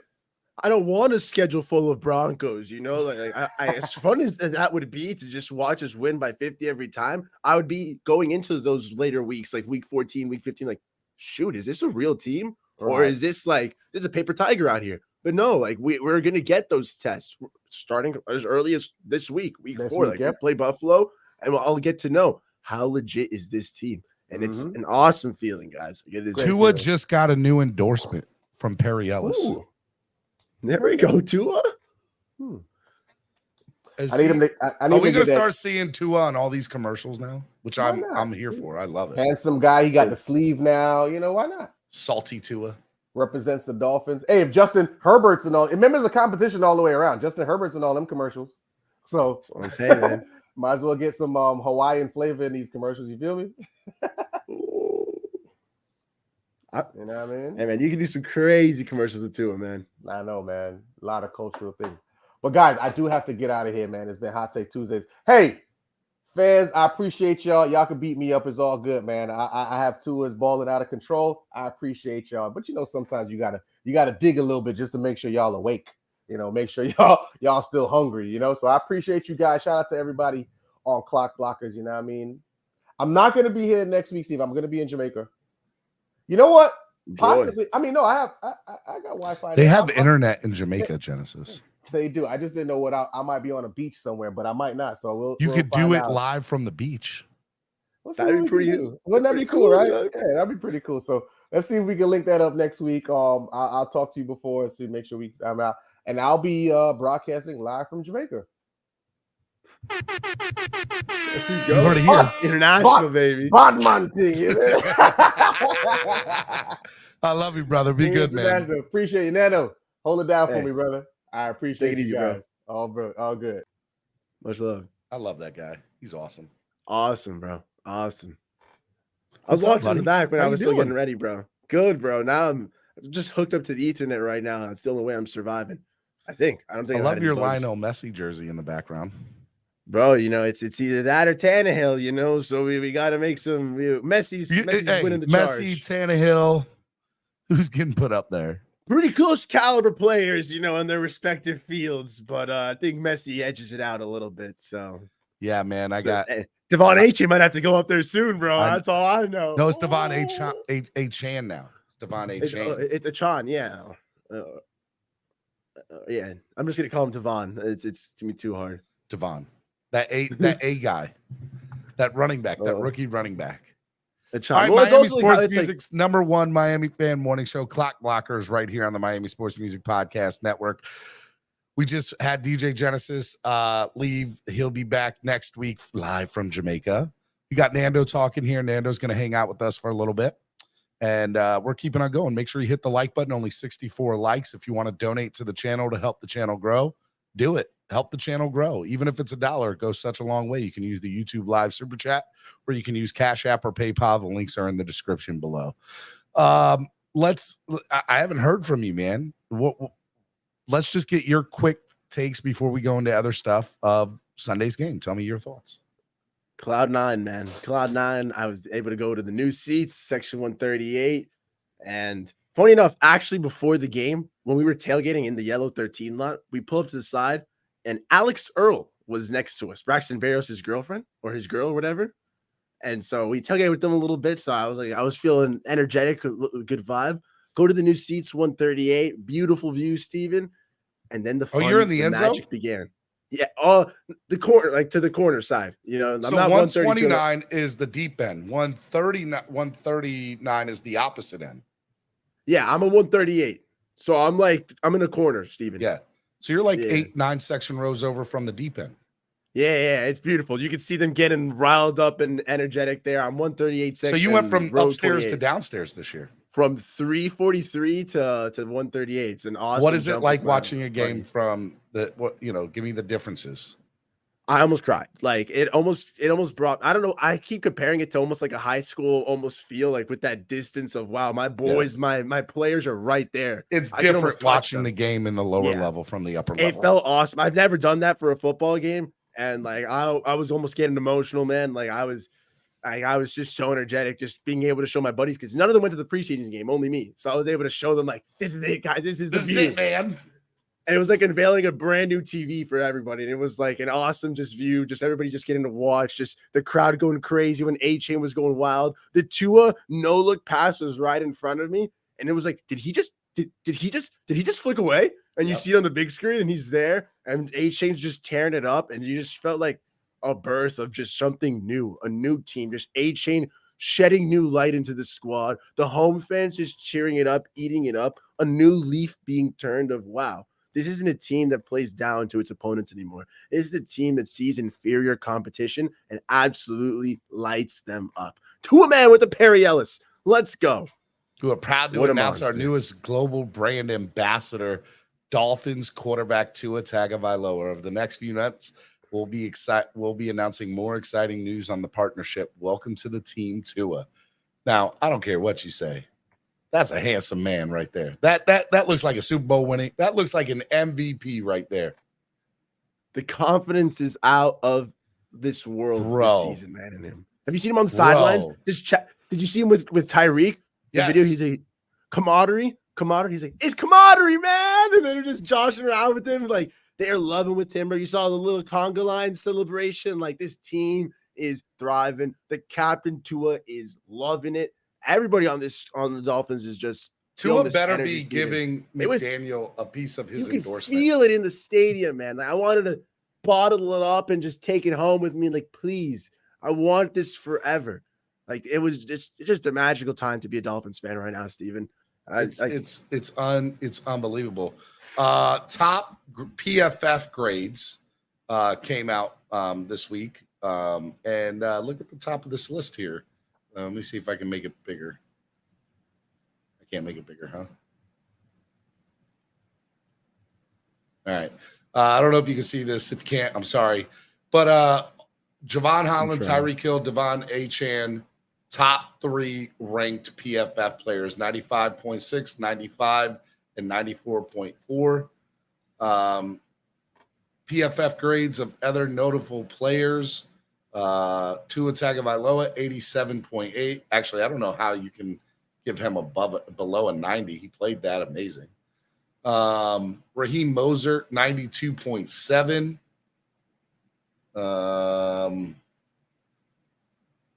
Who else? Devon Achane, 94.4. I mean, just he was something special, man. Honestly, like watching him run in the stadium, like I know Mostert is still our starting running back. I understand that, and I even understand that when Ahmed comes back, he might still have a role. Same thing with Jeff Wilson when he gets off IR. But they know what they have in Achane now.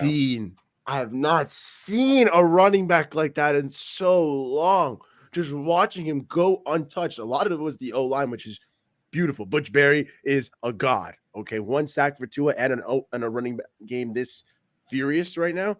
Yeah, it's awesome. But Achane was just going through people untouched. His speed, Steven, you'd see defenders prepare like, okay, I'm going to take the angle. I'm going to get the angle. They'd start to pursue, and then he would just start gaining distance on them. It'd be over.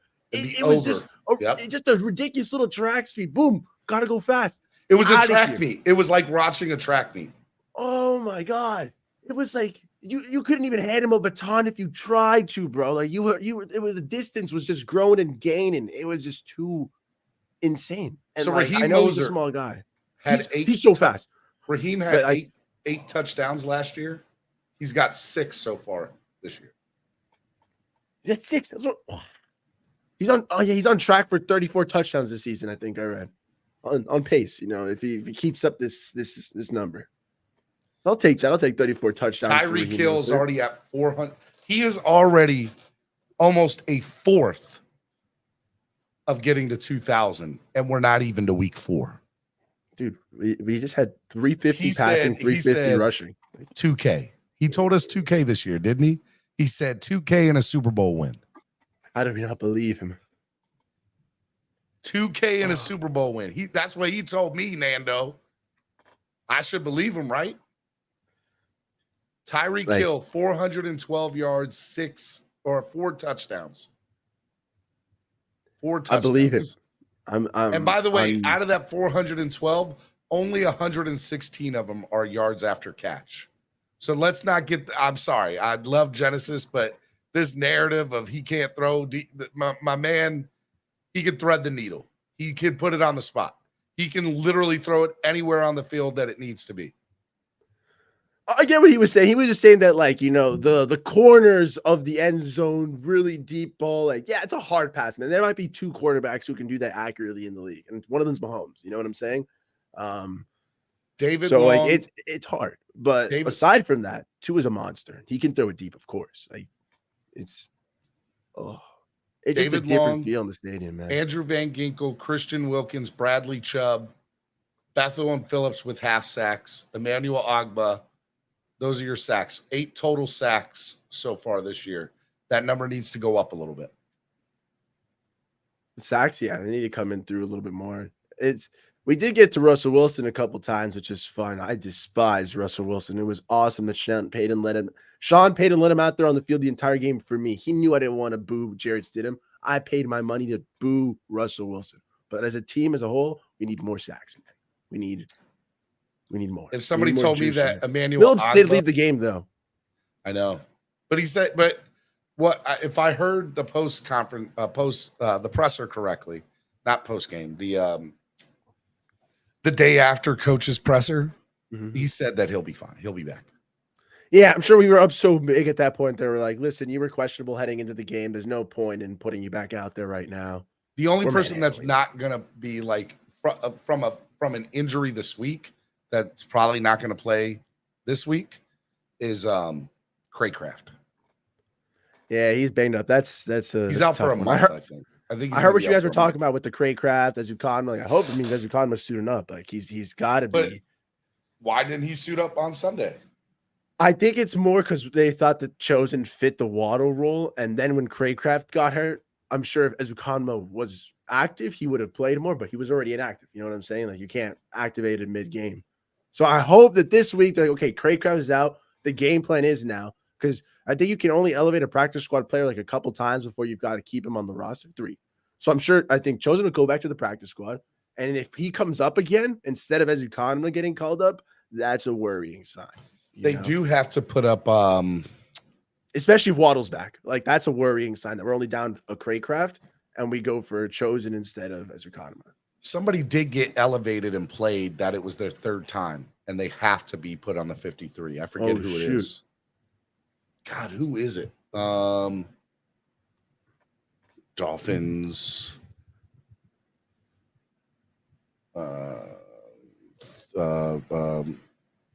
Elevate. Also, I was just seeing the chat. I don't think we're going to go for Jonathan Taylor. I love our run game. Cameron Good.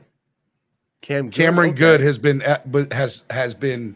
added to the 53 of the first 3 weeks from the practice squad. So he has to be added to the 53 officially. I mean, I like him, man. I think he's a fast linebacker, great little 7th rounder for us last year. And hey, if he's on the squad, so be it. He's my buddy's favorite linebacker you saw in training camp. So that was hats off to my boy Allen.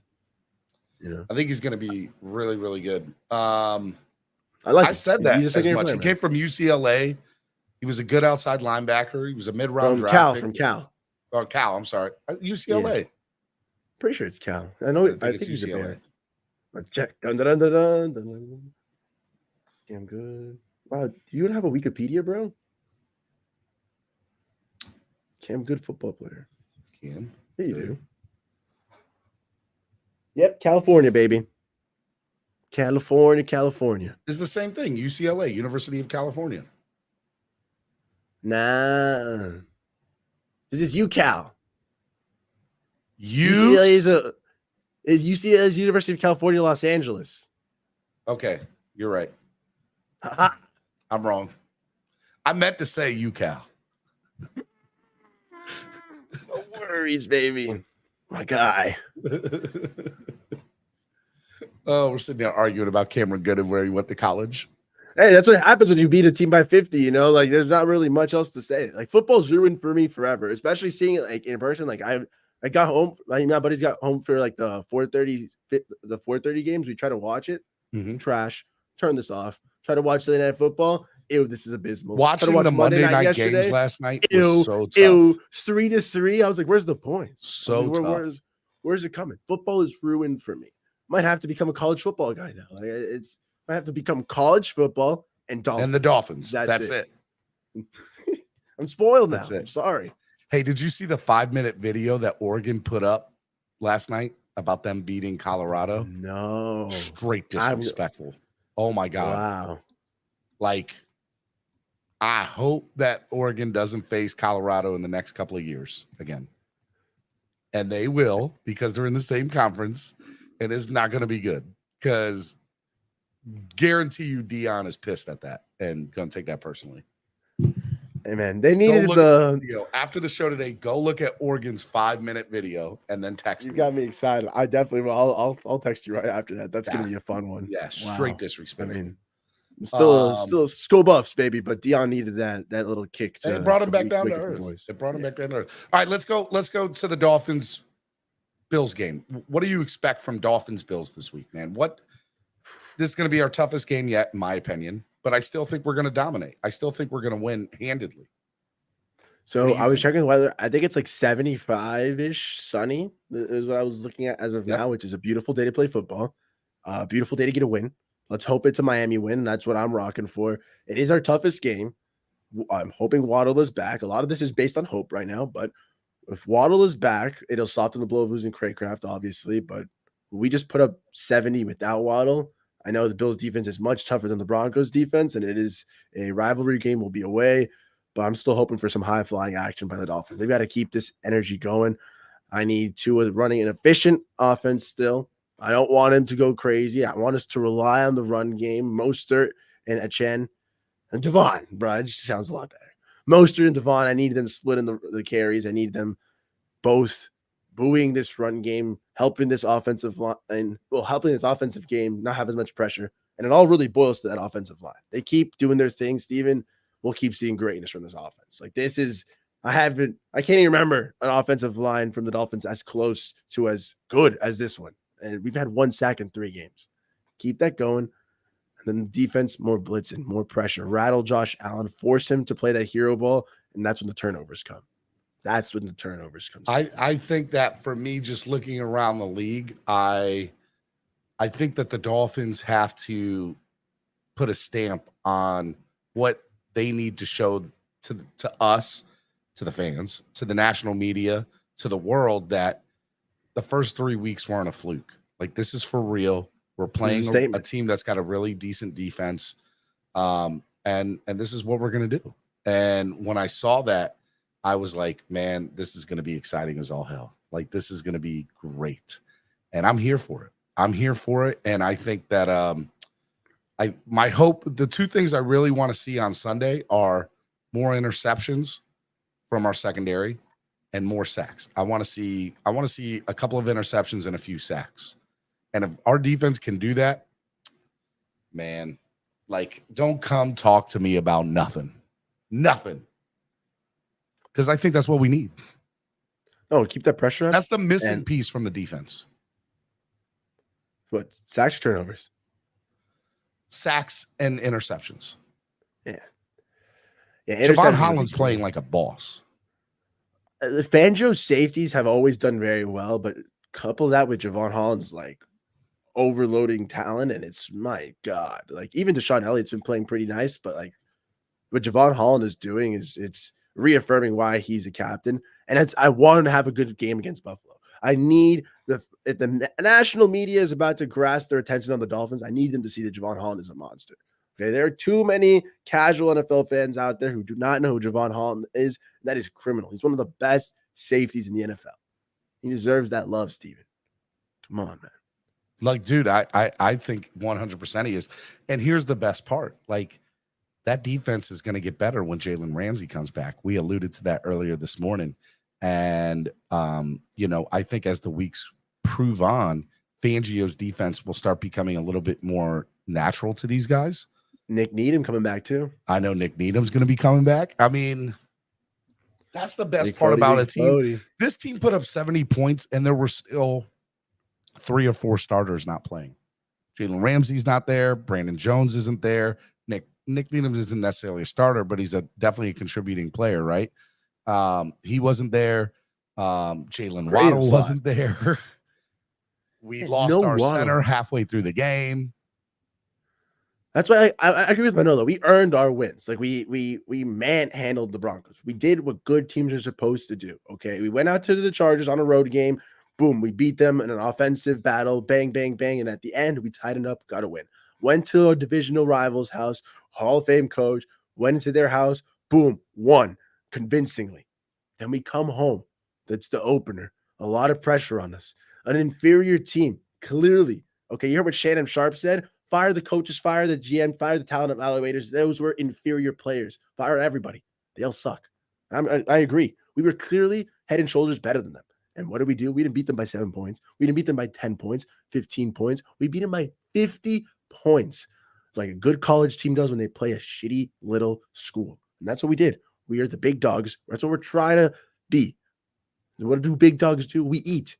And we ate them up, Steven. And that's what I want to see. 70 points in a game is just unheard of, and we'll never. Steven, of course. You don't remember the Rams versus the Yanks, the classic 1966 match? No, I don't. I don't remember with that. The Rams putting up 72 points. No, I don't remember that at all. That's the last time this was seen. It's the last time there was a 70-pointer. Like, do you think that they like? You think we're going to put up another 50 burger this year? I'm thinking against the Giants, man. Like, I'm going to be disappointed if we don't manhandle the Giants. They lost to the Cowboys, 40-0?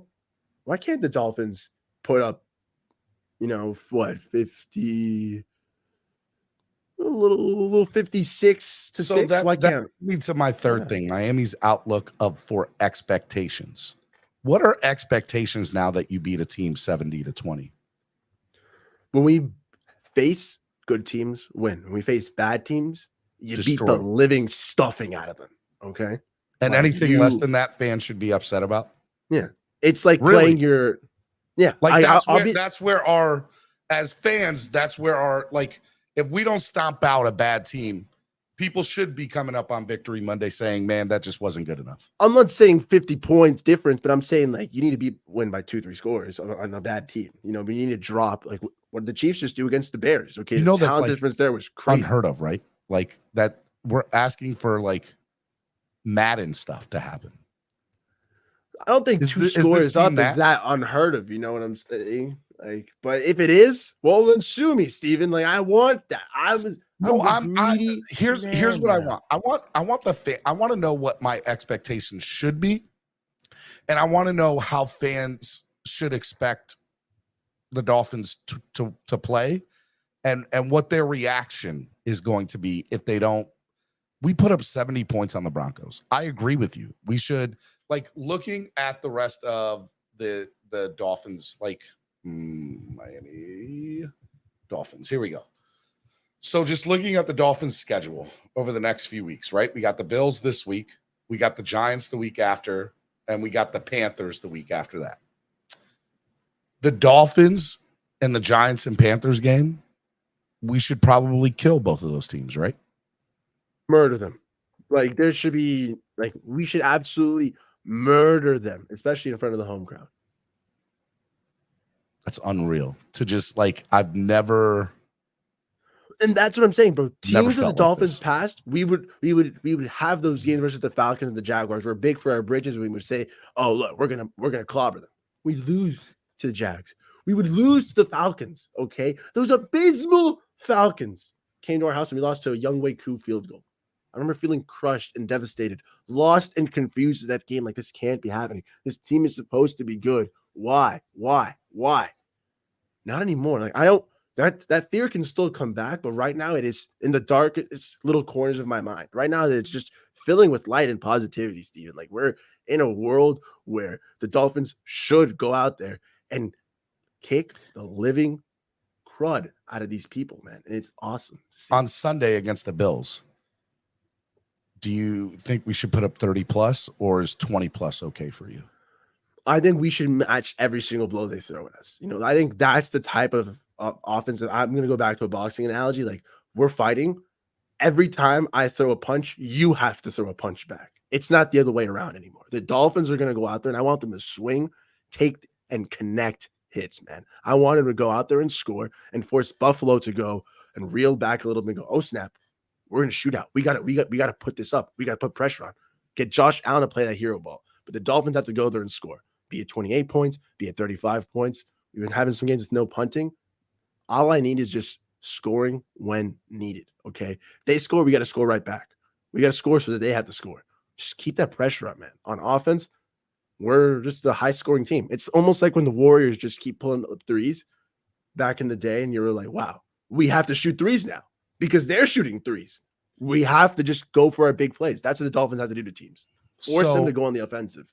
Dolphins win Sunday against the Bills.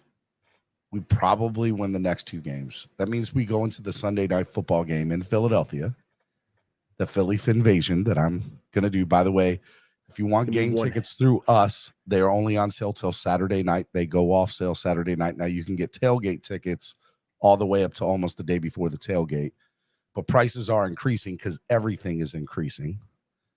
Even my prices are starting to increase. I got to text some of my buddies right now. Yeah, I got I got an email this morning saying that our prices are going up on the tailgate because everything, like, that game is setting up to be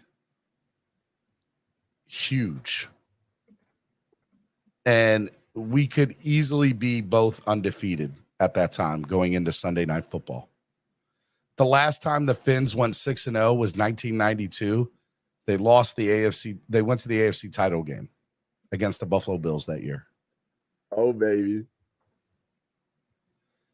That's insane. That's insane to think about. It's entirely plausible the Dolphins are 6-0 come this Philadelphia Eagles games. And much deserved, much earned. And, like, obviously we still got to take it one week at a time, one game at a time. But it's entirely plausible, man. Like, that 14-3 prediction I had before the season started doesn't seem so offhand now. Even with my tempered expectation of 13-4, even that doesn't seem so lofty now. I had 14-3 in my thing, and now dude, I don't even need this anymore. Like, this tinfoil hat is useless. After 70 points, you do not need that anymore. I can believe in anything. Yeah, the Dolphins can do anything this Sunday, and it wouldn't surprise me anymore. That's the coolest part, I think, of what we're at right now. And I get some people want to hold back a little bit until the Buffalo game. But if you're not going to get excited now, the Dolphins need to do one thing for me. They need to wear their throwbacks on that Sunday night against the Philadelphia Eagles in Philly, because the Eagles are wearing their Kelly Green throwbacks. We need to wear our Kelly white Greens throwbacks. So nice. Oh. Could you imagine if the NFL would just allow us to wear our white throwbacks for that night against two undefeated teams? Bro, it will go down as the most watched game of the year. I promise you it will. Dude, you're making me want to go so badly. Philly's going to be, if we are undefeated, it will be the most watched game of the year in the NFL besides the Super Bowl. Let me say this again. The Sunday night football game, as long as the Dolphins go in undefeated and the Eagles are undefeated, will be the most watched football game besides the Super Bowl this year. That includes playoffs. Includes playoffs. Wow, Hot man. Take Tuesday. Because I think that AFC Championship game, Dolphins, Chiefs, Tyreek's return to Arrowhead, unless he doesn't go to we're Arrowhead. hosting the AFC Championship game. We are undefeated. Nope. You are correct, Mr. Steven. Nope. They already lost to Detroit. They got a chink in their armor. Dang.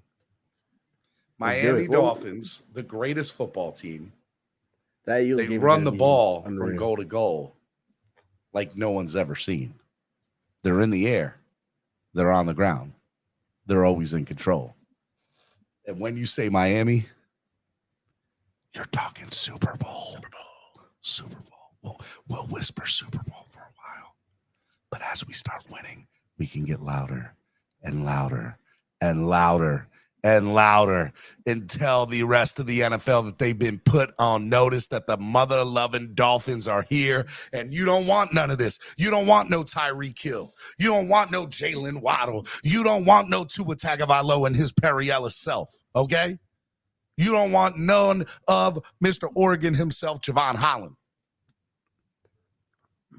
You don't want real no Mr. Oregon tackling you. You don't want Emmanuel Ogbah getting to you.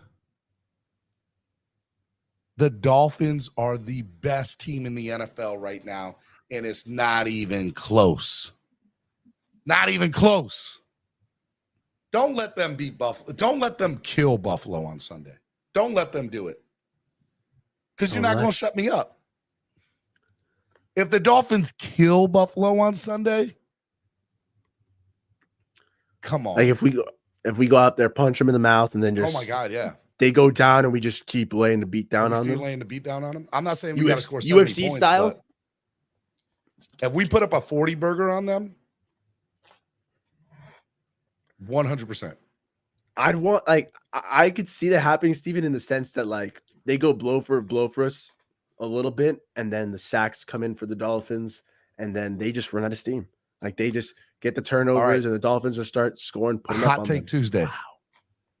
The Miami Dolphins will score 40-plus points on Sunday.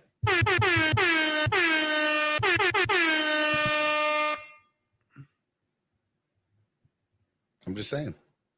The Miami Dolphins will score 40-plus points on Sunday. 40-plus? Yeah, I could see a little. They're putting 40, a 40 burger on the board. 42-27. You know, the Bills just run out of gas. They're just... Oh, it's not the Heat? You guys just suck? Sorry, guys. Oh, it's not the Heat? You guys just suck? I love it. I love it. Dolphins are putting 40 on the board on Sunday. I'm telling you, I think they had this game circled from the beginning. Like for sure. Go ahead. This is the real deal, baby. This is the game where you look at the first three and you look 3-0. It'd be a beauty to get there. But the eyes on the prize, gentlemen. It's that week four Buffalo Bills Dolphins matchup. You guys need to start clarifying things better. A 40 burger is correct. A 50 piece is exactly what that is, and then it's extra flats. Yeah, 50 piece at the side. Did you watch me chew my burger? My 4 patty burger? I have to rewatch that. Yeah, I know you ate it on live. I jumped in a little late yesterday though. But dang, sure did. How was that? A little nice and juicy? Dolphins are gonna make me fat this year, and I'm already fat, so I don't know what I'm gonna do.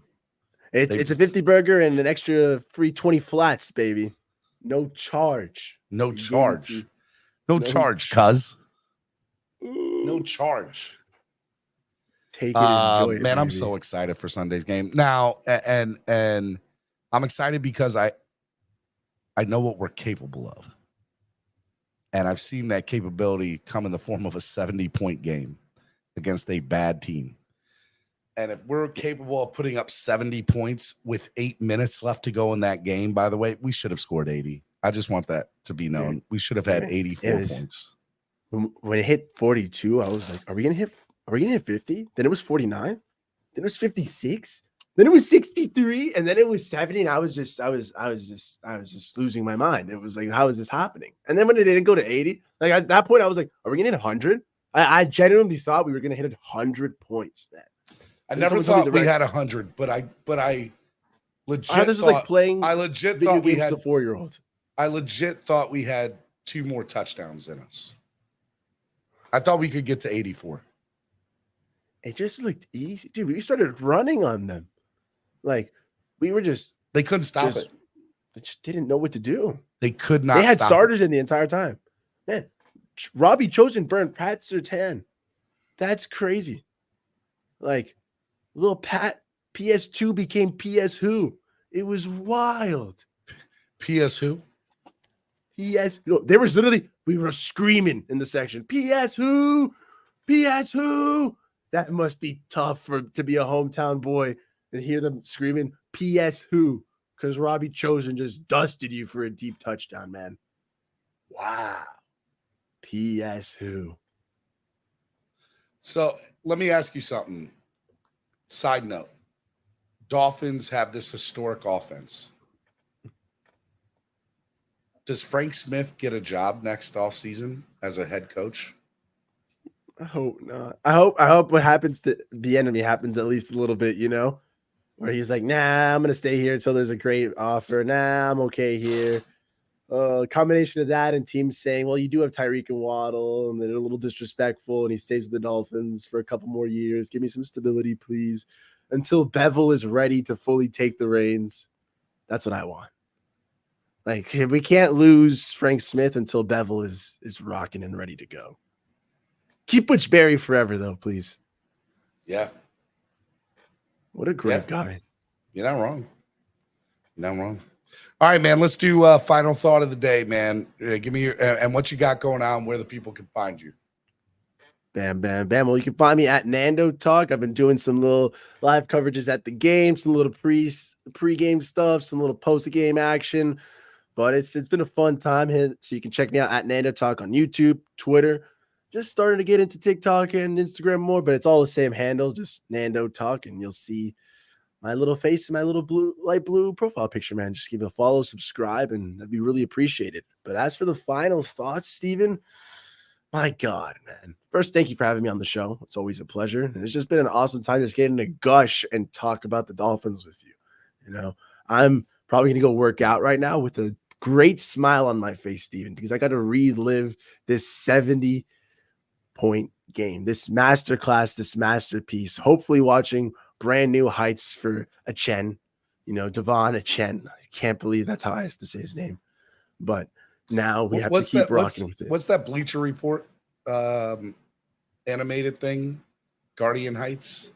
Oh, like the football. Yeah, I can't wait to see that this week. Game of Zones. It better be good. Yeah. It better be good. Gridiron Heights. Yeah, no, Gridiron Heights.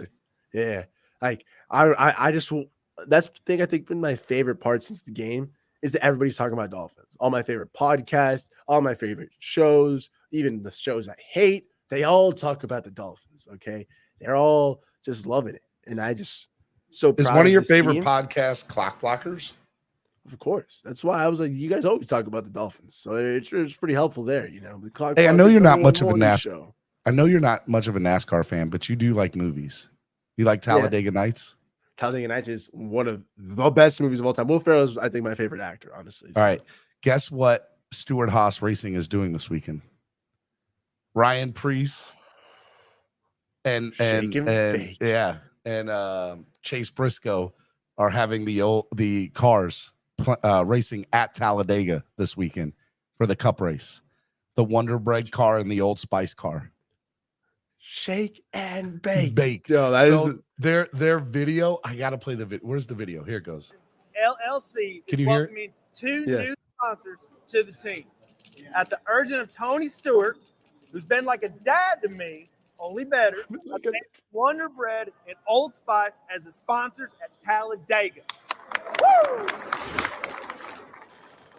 All right. Look, watch this.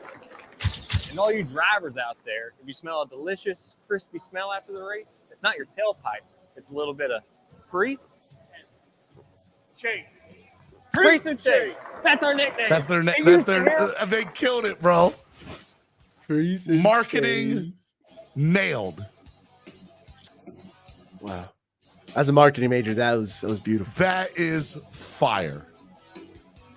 Even if you're not a NASCAR fan, you gotta love that. Like it was so good. I cracked up when I saw it. Cracked up. It was awesome. That was amazing. Now you're making me want to watch Talladega Nights again, man. Ricky Bobby. Ricky Bobby. Ricky I'm Bobby. paralyzed. I am from France. Pepe Le Pew. Pepe Le Pew. Dude, I love that. That's an amazing movie. My final thought of the day is I love being a Miami Dolphins fan. I love doing this channel. If you love this show, do me a huge favor. Help it in one of three ways. Either A, share the link to today's show. Let people know what happened and say, hey, go listen to today's show. It's an awesome show. You should go listen. 2, share the link to tell them to subscribe to the channel. We're less than 100 people away from 11,000 subscribers. That's a big deal, and we need to get more subscribers. And number 3, if you're able to, if you can donate to the show, there's a lot of things we want to accomplish this year, and we can't do it without your help. So if you're able to donate to the channel, even if it's $1, it goes such a long way into helping the channel grow. A lot of work, a lot of time goes into this, and there's a lot of fees and a lot of monthly bills and payments for this stuff. And so if you're able to help, it helps. So please donate if you're able to. It goes such a long way into helping the channel grow. So donate if you're able to. Clock Blockers, the #1 Miami fan morning show. Tomorrow is Wednesday, what does that mean, Nando? What's Wednesday? Wilding Out Wednesday. Wilding Out Wednesday tomorrow. That means you, the fans, take over the show. It's awesome. It's going to be amazing. So I hope that you guys do that and come and hang out tomorrow and do Wilding Out Wednesday. Timeouts will be in full effect. Bans will be in full effect. Swear jar will be in full effect. It'll be a lot of fun. You might have to stop by for like 5 or 10 minutes, Nando. I'll be in between classes, but I'll be watching it. I'll try to stop by for sure, man. Yeah, be like, hey, what are you people talking about today over there? Hello. I love it, man. Make sure you check that out Thursday. I have Cameron on. I'm still hoping to have Tamaris Speladova on from Jersey Shore All-Star. Go check her out tonight on MTV. Jersey Shore All-Star Cash. Check her out, Tamaris. So yeah, I think the season premiere for Jersey Shore All-Star Cash is tonight. So she'll hopefully be on Thursday. We're trying to get her to come on again Thursday and do the NFL picks like she did every week last year. And she killed us. She absolutely killed us. Week one, she only missed 2 games. I lie to you not. She only missed 2 games in week one. Yes. She's pretty good at picks. She only missed 2 games in week 1. She's a sharp. Tamaris is awesome when it comes to picking games. And she doesn't watch football like that. She just picks. That's kind of the best part. Yeah. She's good. I don't know why, but she does good. Keeps the bias out of it, you know? It's insane. Make sure you guys go follow me at Stephen D. SKPL. Spread kindness, positivity, and love.